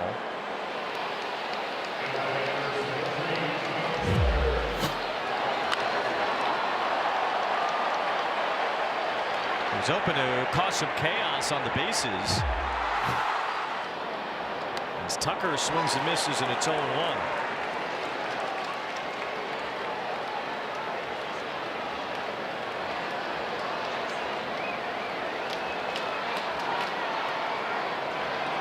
Muncy out on the infield fly rule.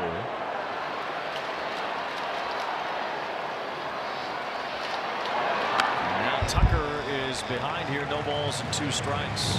Both those breaking balls, Tucker has to be able to put that ball in play, and because of the lefty on lefty pitch, that is so close to rolling foul. Wow. I'm surprised the Dodgers didn't ask to even look at that. I guess on a ball in the infield you can't. Anyway, but they could have asked for at least an umpire conference to talk about that. No balls, 2 strikes on Kyle Tucker with the bases loaded. It's ball 1. Imagine if that ball just rolls foul, Machado would have given up the out entirely. And then Max Muncy leaving Earth the next pitch. Imagine that. Oh my goodness. Machado just barely saved it. It was almost all the way across that chalk line. 1 ball, 2 strikes on Tucker. Bases still loaded with 2 outs.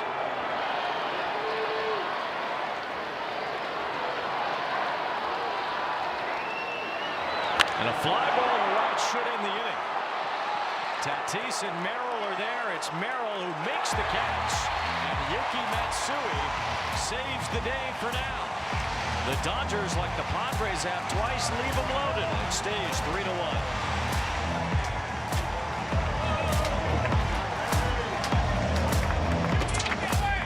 Stats in the top of the 6th inning with the bases loaded and 1 out. A pop-up on the infield where the infield fly rule was called, and then Manny Machado let the ball drop, except it almost rolled foul, which would have negated the infield fly rule, and it would have kept Max Muncy at the plate. Oh, is that close? This angle especially, you could tell how close it was to rolling all the way foul. So let's talk to Brian Gorman about it. Former Major League umpire joins us, powered by Zoom. Brian, have you seen an instance where an infield fly rule is negated because the ball ends up rolling foul untouched? It's a smart play by Manny, but it might have backfired on him if it does roll foul.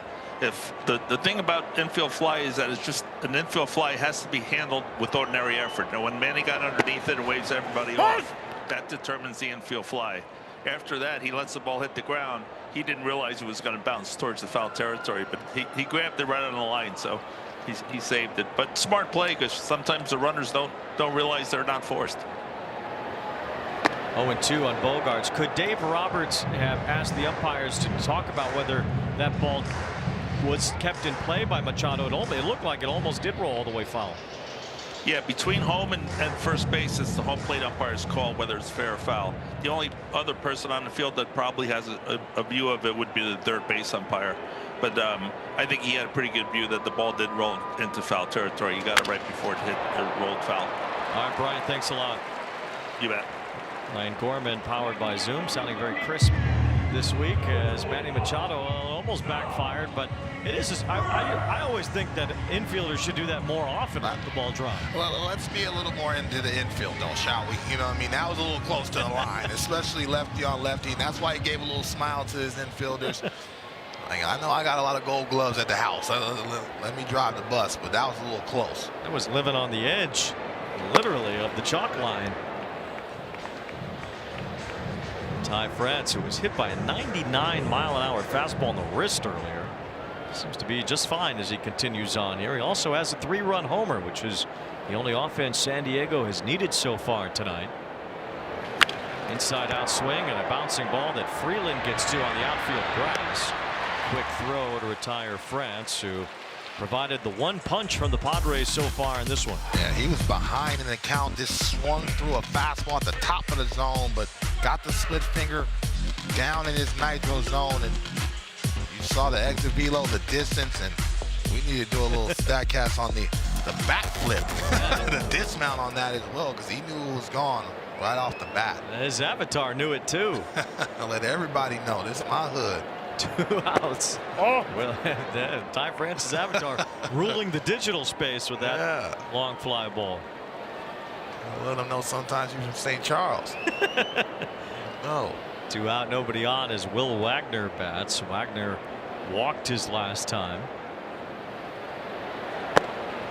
Count 2-0 with Brock Stewart on the mound, the 3rd Dodger pitcher of this game. Good job by Dreyer last inning to help the Dodgers get out of some trouble after the Padres had the bases loaded with 1 out. Gavin Sheets into a double play. I thought we were going to have a chance for a double Don Orsillo when Sheets was up. Had a Holy Sheets and a Slam Diego possibility all at once there. I saw you scooting up in your chair, your little high chair next to me. It's like scooting that up, just get that call going, and you saw that flight to right center. It's hard to get a double Don, but that was a chance. 3 balls and a strike on Wagner.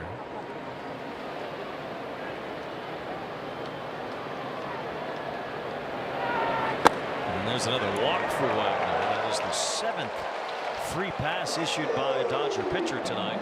Suzuki walked 5. Yeah, that's really uncharacteristic of really that staff. Suzuki just didn't have the command. It really sets the tone, and that's why it's so important to start a pitcher to really be consistent within that strike zone and send a message to the other side that you're going to compete in that strike zone as well. Something you used to hear in the old National League games where the pitchers would hit, that if the number 8 batter got on, he would turn the lineup over with the number 9 batter usually being the pitcher. It's not quite that way now, but to some degree it is, as Duran's only hitting 131.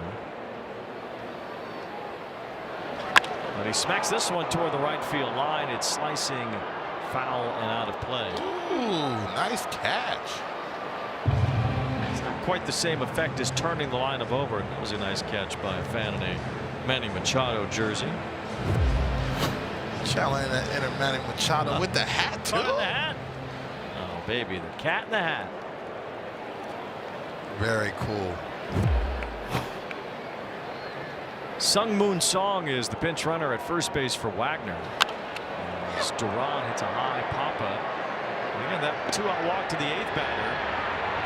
As Betts makes the catch and allows Tatis to lead off the next time the Padres bat. They lead 3-1 after 6 on a beautiful night with a great fielding crowd. Catch it in the hat here at Petco Park.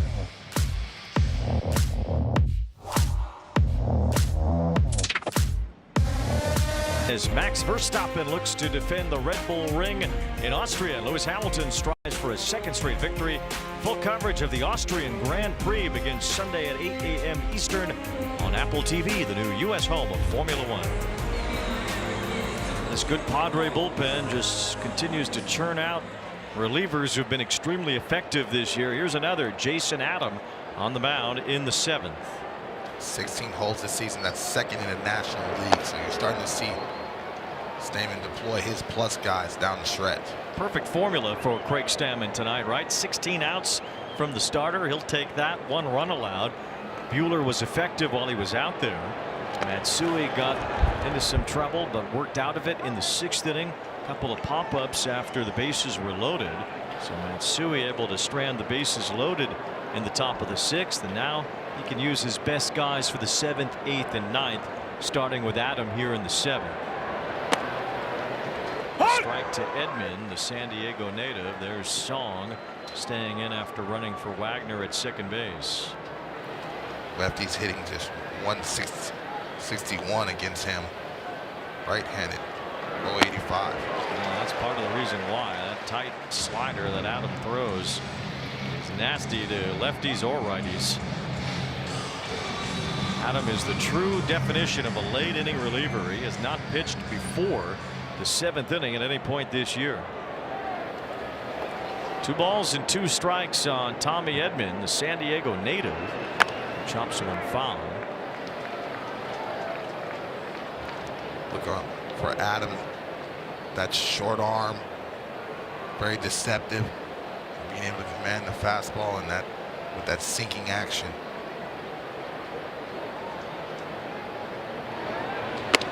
Oh!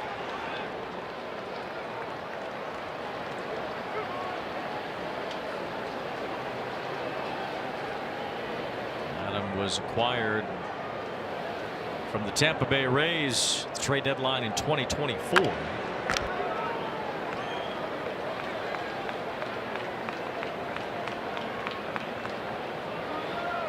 Both of these bullpens should be well rested after both teams were off yesterday.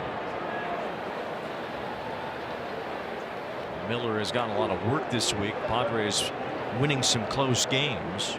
I'm sure we'd see him in the ninth. The lead still holds. Adam trying to hold it. Strikes out Edman.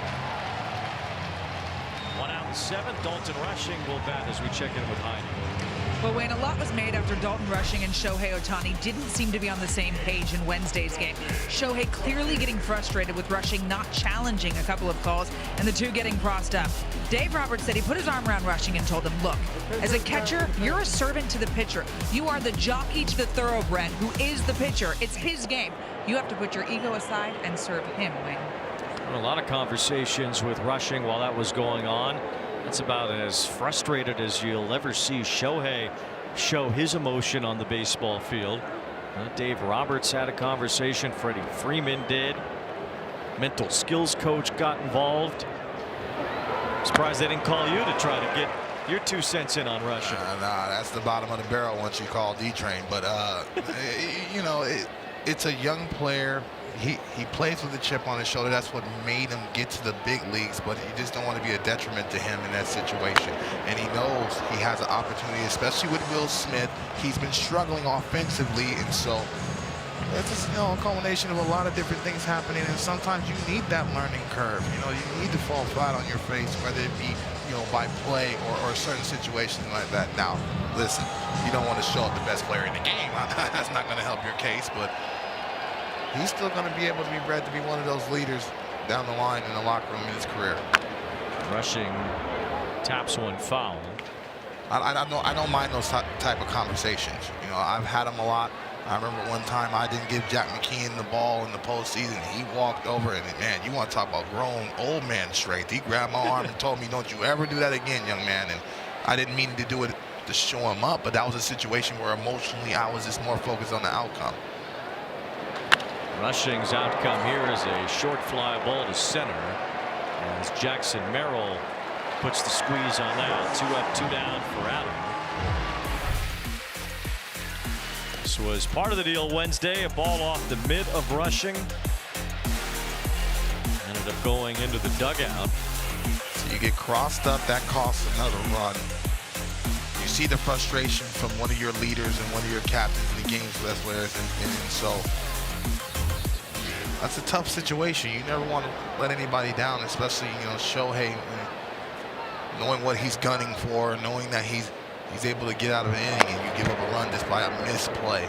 And the mix-ups on ABS the other day too. There was one where Shohei was trying to challenge. You could see Rushing say no, don't challenge, and Shohei ended up being right. Another one Shohei wanted challenged by Rushing that wasn't. And this is all just kind of a culmination of Rushing having his temper checked, whether it's been against other teams or against his own team. 1 ball, 1 strike on Alex Freeland. Being young and being young in the big leagues, I don't think we appreciate that. You know, this is going to happen, and so they understand his value. If they didn't care about him, you know, you don't have those type of conversations, and so they know he's going to be an impactful player. They see the tools, they like the fire, but it just can't be to the point where the game starts to speed up and now you're starting to play poorly behind it.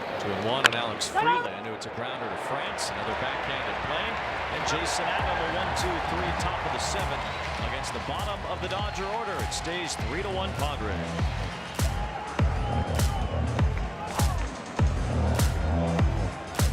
Snoopy is returning for a 2nd season with Snoopy and the Beagle Scouts exploring Camp Spring Lake, while Charlie Brown and the gang experience classic Summer Camp Adventures, Apple TV, the exclusive streaming home for Camp Snoopy and all things Peanuts. So enjoy watching all summer long, and enjoy our Goodyear drone cam as well here on Friday Night Baseball. Aerial coverage by Goodyear. We're in the building, baby. Real sounds of the summer here at Petco Park in downtown San Diego, where the Dodgers and Padres open a 3-game series. This is actually the last of the 2 meetings in this ballpark this year during the regular season for these 2 rivals. Their next 2 series will both be at Dodger Stadium. Fernando Tatis nearly wore a fastball from the hard-throwing Edgardo Enriquez to start this inning. Yeah, you're going to see some serious firepower come out of both bullpens, and Enriquez is one of them. That fastball lives at 99 to 101. I got a chance to see this young man really develop an A-ball and really work on his mechanics. See him be impactful in the big leagues is truly cool. Well, they just want to see a pitcher like this throw strikes, and he has this year. Just missed the corner there. 2 balls and a strike. I don't think we need to wait for the attendance to find out that this is the 33rd sellout at Petco Park already this year. Keep telling you, you need to call that game in the center field. 2 balls and a strike. There's a drive to center field, way back as Paez goes to the track and brings it down. Tatis hit another rocket. But again, as you talked about the backspin of Tatis, he's just not getting it over the wall. But the pitch selection is getting better. That's a fastball middle, and he's right, man. I'm telling you, you're going to see really more of the launch angle in that. But to me, from where we saw him in the beginning of the season, not hitting the ball in the air on a line, a lot of hard ground balls, it's a positive step in the right direction. Another hard hit ball for Tatis. Hit the one earlier even harder, 111 miles an hour. But you're used to seeing those swings from him result in home runs. The 2 tonight have not. One short hopped the wall at that, and that one ended up in the glove of Paez. So 1 out in the inning as Samad Taylor stands in. I don't believe Taylor gonna try to punt off this one today. It's a tough cover. That is tough. Yeah, you might want to sit out this guy as far as the bunting goes. And we'll see. 2-0 the count. Taylor's walked twice today. And here he bloops one toward right center. Paez a long way in. Makes the running catch.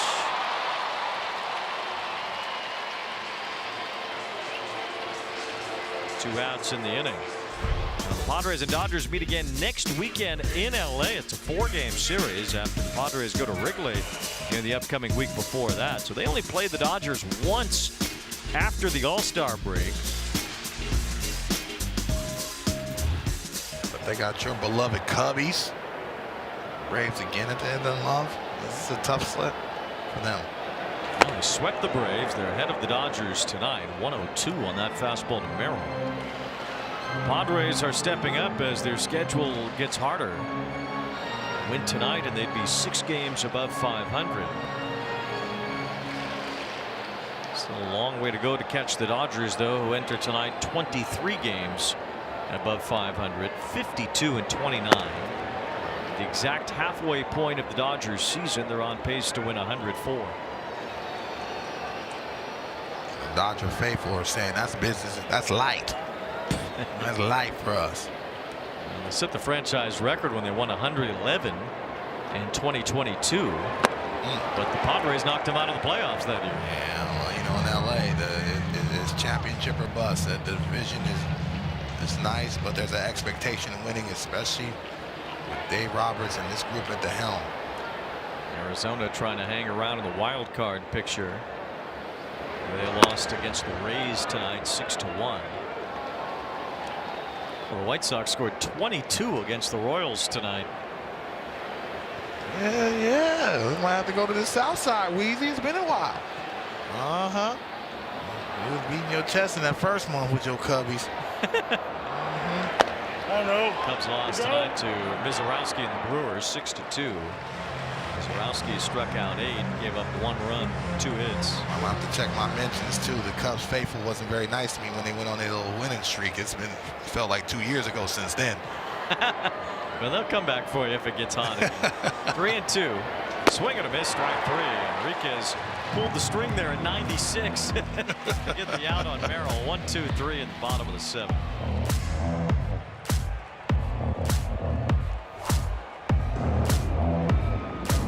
Goodyear. And in part by PNC Bank, who believes that fundamentals make highlights possible in baseball and finance. Mentioned earlier, the Mets parting ways with their manager Carlos Mendoza. It's been just a miserable first half for a team that had a lot of expectations. Andy Green, formerly of the Padres, now the interim manager of the Mets. Harry Manassian let go as Angels general manager today. John Mozeliak comes back to baseball after 30 years in the Cardinals organization. Mozeliak will run the Angels on an interim basis. Shohei makes it out against Adrian Morejon on the first pitch here in the 8th inning. Morejon is a big plus guy in this situation, and that's why you have him in 9 straight scoreless appearances and named his first All-Star team last year. Morejon, another guy who throws extremely hard. He's only walked 7 hitters this year. 6 wins out of the bullpen. Padres play a lot of close games. And this is kind of their time to shine from the 8th inning on. They have the best run differential in all of baseball. You're seeing why these frontline guys they have, man.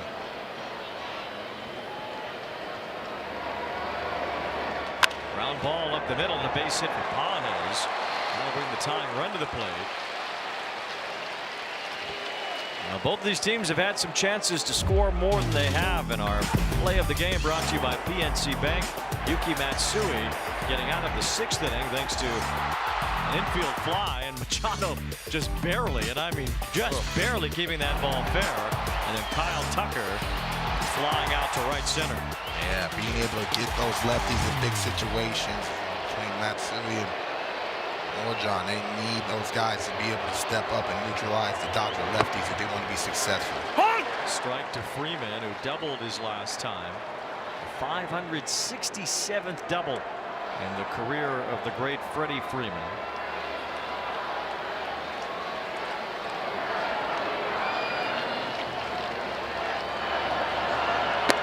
And Ben's in there for a strike, 0-2.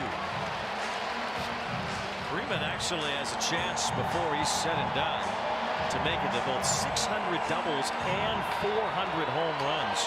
Only 9 players have ever done that. It'd be a very exclusive club if Freeman does get there, which he's on track to do. 1-2 the count. Stan Musial was the first.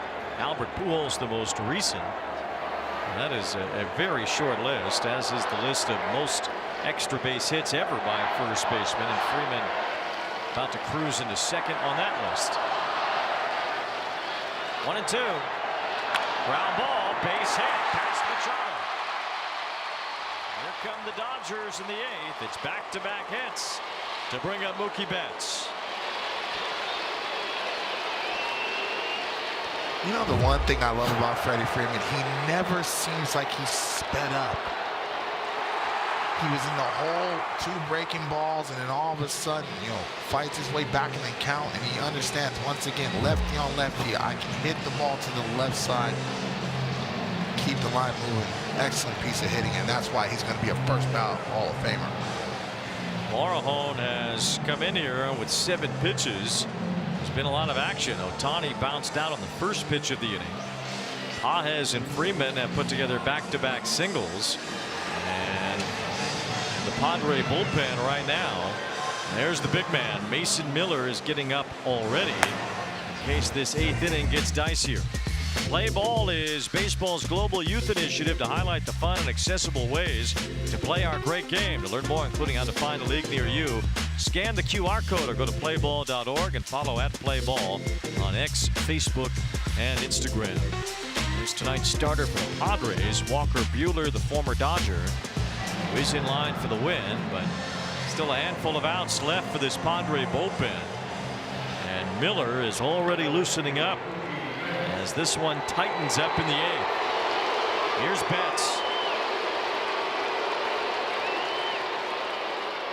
Strike 1 right in there for Morejon.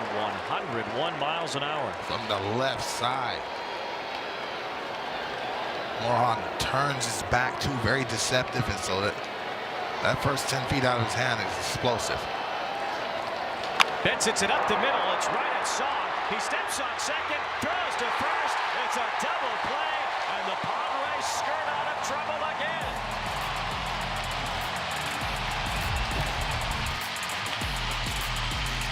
A 4-3 inning-ending double play. And the Padres maintain the lead at sold-out Petco Park.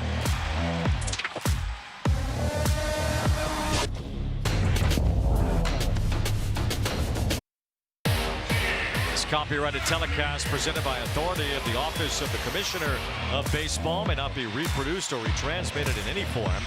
The accounts and descriptions of this game may not be disseminated without express written consent.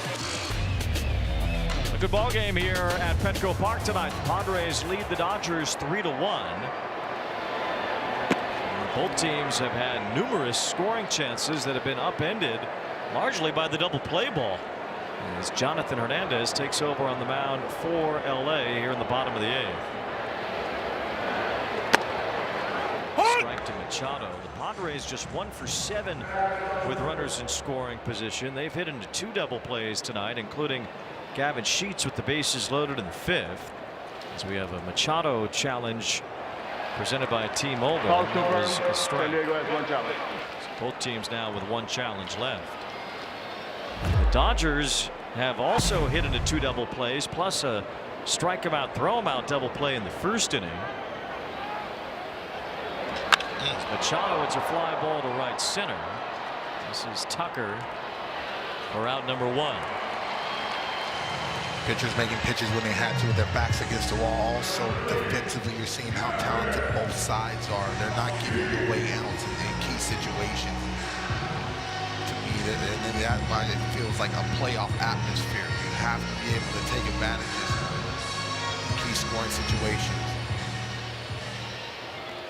The Dodgers are 0 for 4 with runners in scoring position after the Braves were just 3 for 26 in the last series against the Padres. So over the last 4 games now, Padre opponents just 3 for 30 with runners in scoring position. All the runs in this game came on 2 swings in the second inning. Mookie Betts a solo home run in the top half. And Ty France a 3-run homer after 2 walks from Roki Sasaki in the bottom half.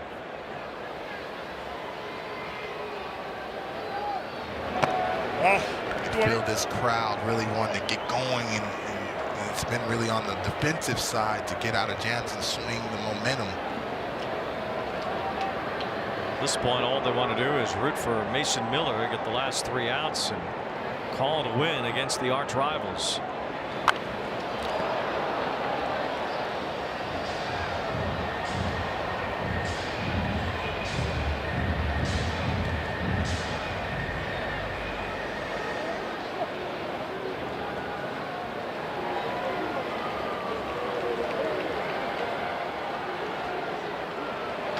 Slap toward left center, base hit for Sheets.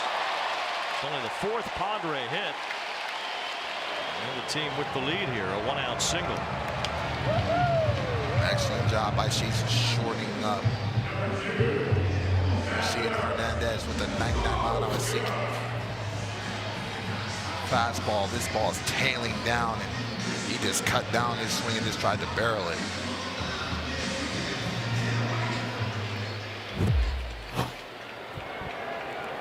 Here's Bogaerts, 0 for 3, lined out to second his last time.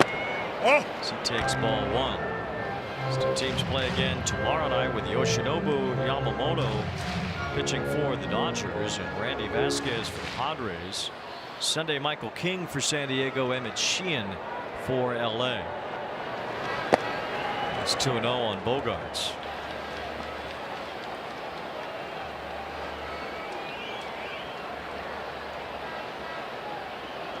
That VZ on the caps, that is a recognition of those terrible earthquakes that happened, deadly earthquakes in Venezuela. So Hernandez falls off the mound here, 3 balls and no strikes.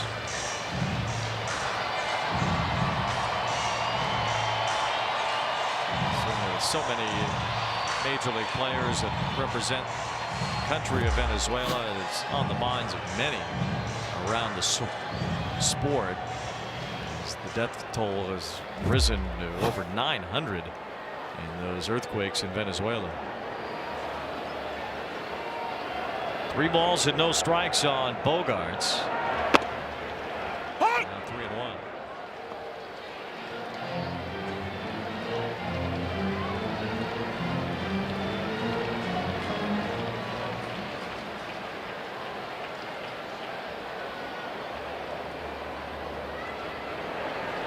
Oh, 4. It's another walk, the 8th in this game from the Dodgers. Season high 10 came earlier this year against the Rangers. That game was also started by Roki Sasaki. As tonight's was, he walked 5 in that one and this one. You see what I mean about the starters really being able to set the tone, and tough to win ball games when you get that many free passes, because now it allows the offense of the opposing team, anybody up and down the lineup can break the game open. France had the big blow earlier in the 2nd inning, his 3-run homer. After the Padres fell behind 1-0 when Mookie Betts went deep. Put San Diego on top, and the score has not changed since then as Jace Bowen goes in the game to run for Sheets at second base. Craig Stammen playing for the opportunity to get that important insurance run. Even with Miller ready to go.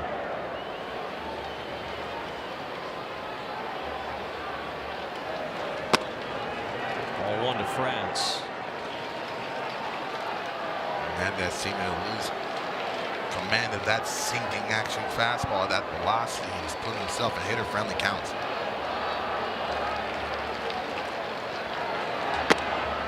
It's on the outside corner. France was traded from Minnesota to Toronto last trade deadline, along with Louis Varland, who's become a hugely important arm out of that Blue Jay bullpen, both down the stretch last year and this season. He's taken over the closer's role there behind Jeff Hoffman.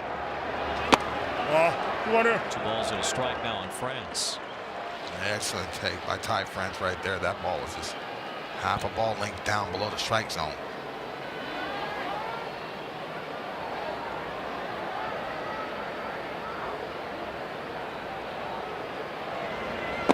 There's ball 3, so Hernandez suddenly losing aim here. After the hit by Sheets, he walked Bogarts and is behind France 3-1. Best believe in this type of count, he's going to try to take a shot. Even though there's a high velocity and movement, he's going to try to zone in middle to middle in.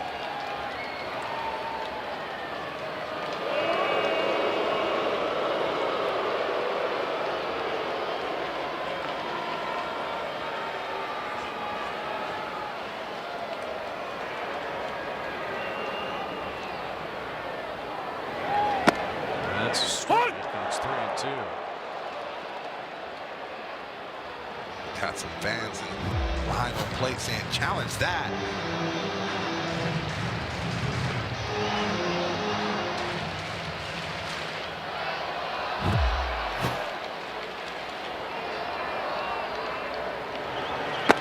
That just missed the corner.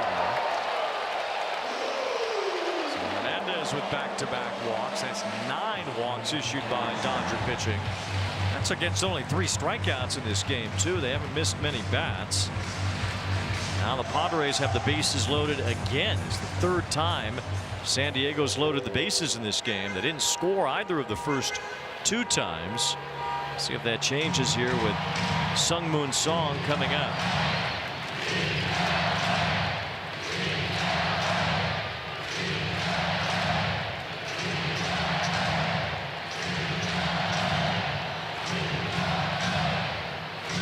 Sounds like they want to beat LA. You think?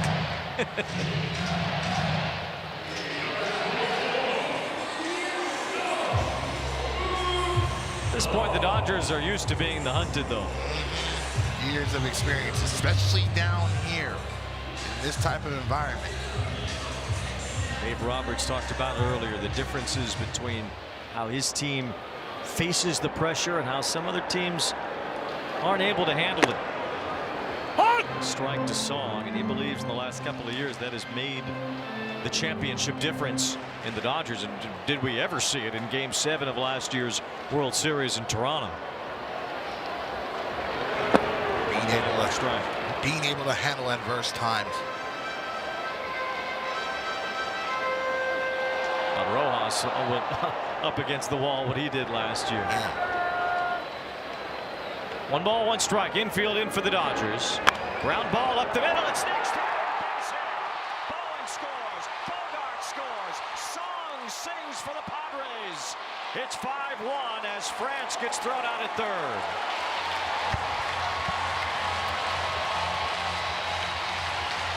But the walks caused Dave Roberts to have to force the infield in. The play had to be at the plate. Song is hitting enough of that to get it through the hole and really break this game open late.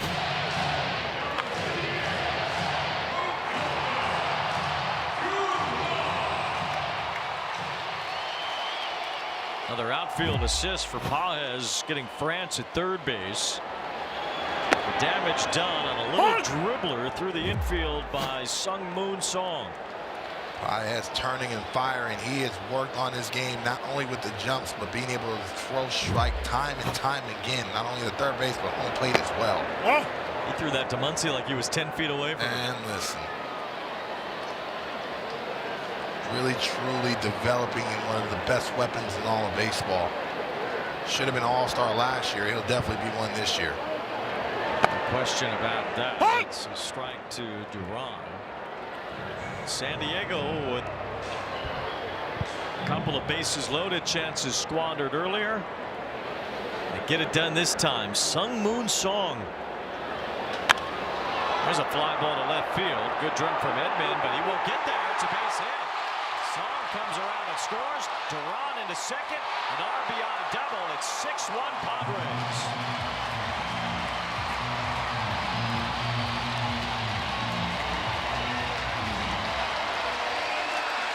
Walks always come and bite you, especially late in ball games.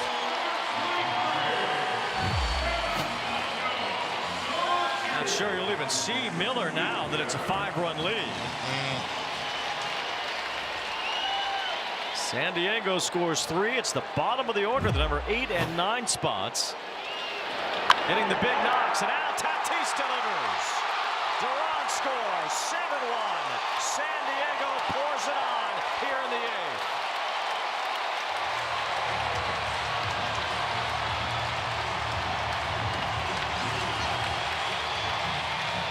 Now you're seeing the offensive capabilities of the San Diego Padres being able to continue to turn the lineup over. Now they got this home crowd on their feet.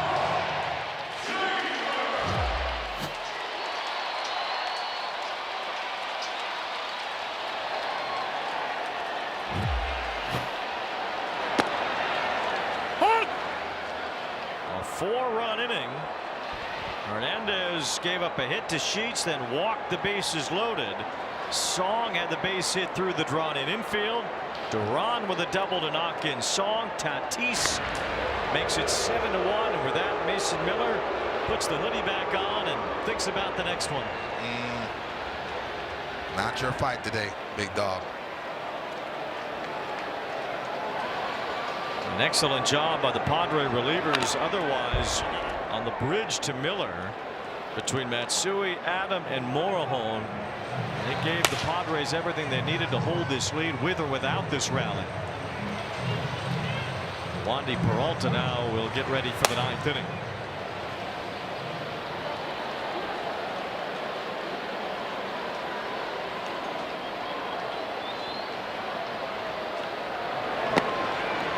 That ends the 8th, but a flurry from the Padres. 4 runs on 3 straight hits. Song a 2-run single, Duran an RBI double, and Tatis caps the rally to make it 7-1 San Diego.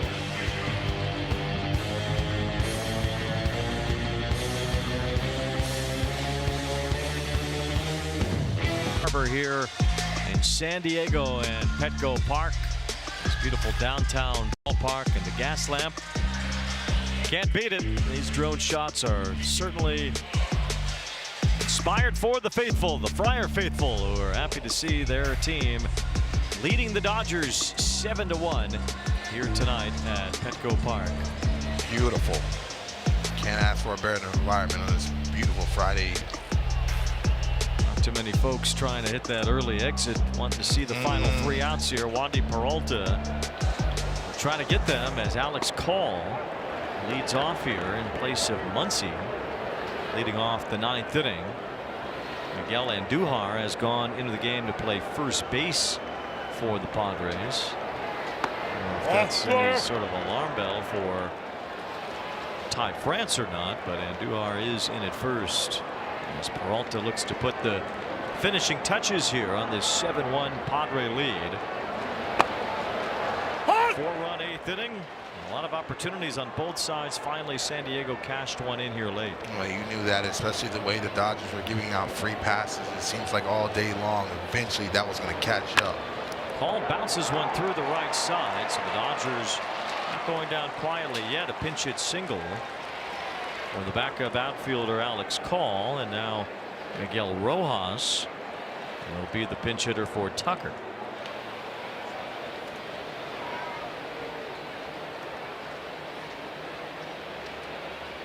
Dodgers 1-2 out of 3 here in San Diego when these two teams met last month. San Diego trying to get a leg up in this series, and it would be their 4th straight win against a first place team after sweeping the Braves earlier this week.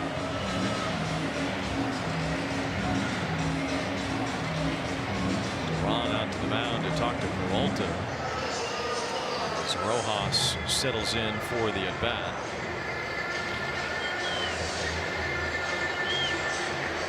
Veteran Miggy Rojas is always ready to play no matter what the situation is.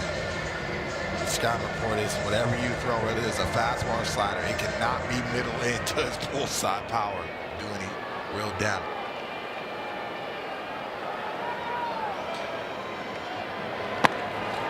Peralta largely is better against right-handers anyway, with Dave Roberts lifting his 2 lefties, Muncy and Tucker, to start this inning. Peralta with that good changeup.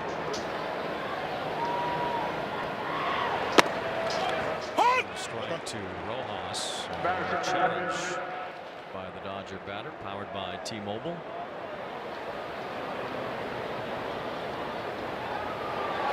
Rojas got it right, so the Dodgers keep their challenge, and the count goes to 2-0. There's a little game within a game here from the Dodgers' perspective. Just to get Miller hot again and get him back into the game would be a win, but Rojas hits a chopper to third. Machado to second, gets 1 out. Quick throw to first, and Rojas beats that. At this point, especially where the score is, that's all you're trying to do. There's only so many throws, especially bullpen guys, max effort bullpen guys.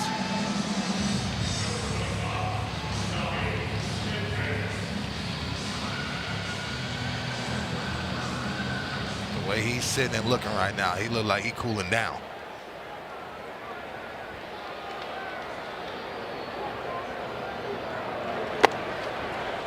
Strike 1 to Tommy Edman, who turns around to bat right-handed. Think about this Dodger lineup. It can get hot quickly because you have Shohei and Paez and Freeman at the top of the order. You get some traffic on the bases, and suddenly the Padres might have to think about Miller again. That's what the Dodgers are hoping for in this inning. Peralta, though, just trying to slam the door and keep it from getting closer. Behind Edman, 2-1. Talked about it before. From the 8th inning on, the Padres have the highest run differential in baseball. They turn into a totally different team late in games. The bullpen a big part of that. Well, they know they're going to be able to have the ability to match up lefty or righty. It doesn't matter where that opposing team is in their lineup. Also, you know, guys, it's contagious down there in that bullpen. Once guys really get going, you know you have plus guys to take pressure off that offense and continue to allow them to chip away. Ground ball to short. We've seen a bunch of double plays tonight, and that one ends the ball game. The San Diego Padres beat LA. They take game 1 of this 3-game weekend series against their rival. 7-1 the final at Petco Park.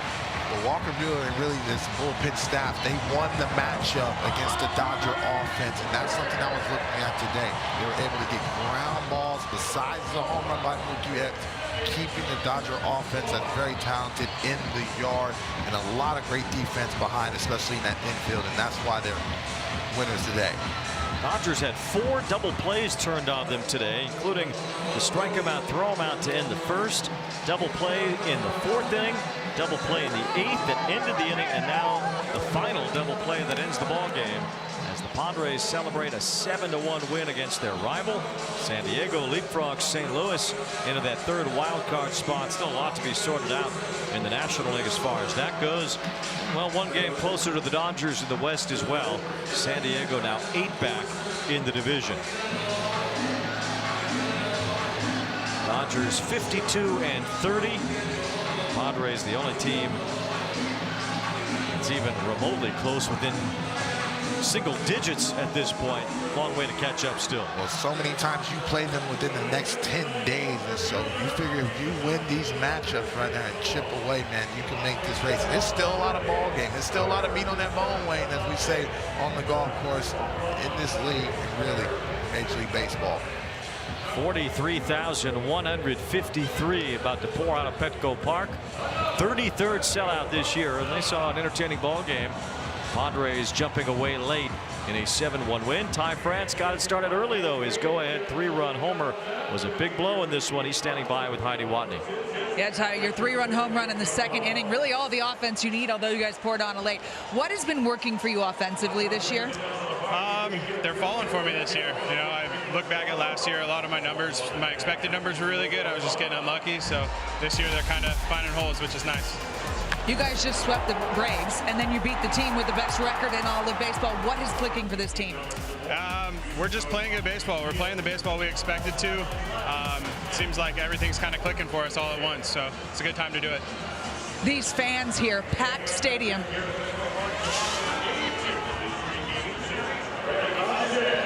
I pulled out too early. You were able to dodge that. That would have hurt, though. These fans were wild tonight. This rivalry obviously means a lot to them. Did you guys feel that on the field? Yeah, I mean, anytime we play the Dodgers, it's fun. You get 50,000 no matter which.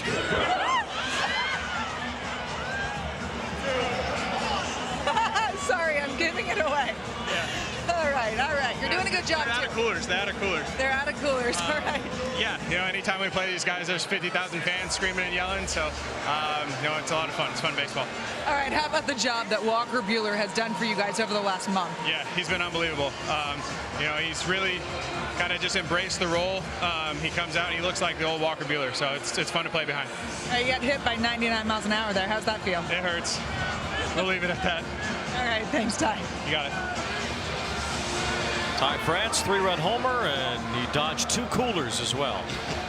The assist from Heidi Watney as the Padres beat the Dodgers tonight 7-1. These 2 rivals are 2-2 now against each other this season. San Diego got it started early, held off some potential Dodger rallies thanks to the double play ball, and they win it tonight 7-1.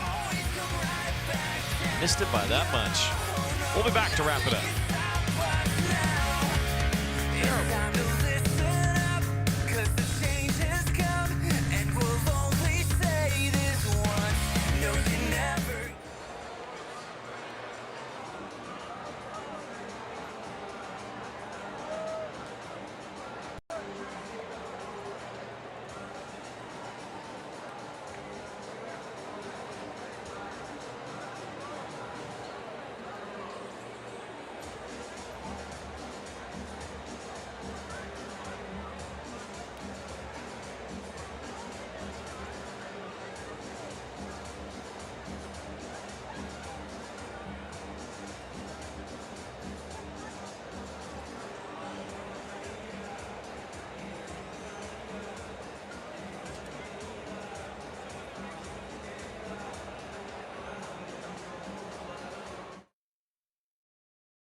I keep forgetting I'm hot mic, bro.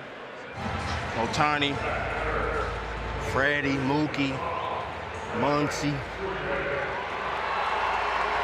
a good amount of names. Strike him out, throw him out. Yes, sir. Hey, run on Duran, baby. I said I was gonna get you one. Come back. Oh, watch out, watch out. That's on me, that's terrible. Oy. Man, I just seen my life flash between my eyes. I then already forgot that I had it on. I'm talking crazy. Crazy!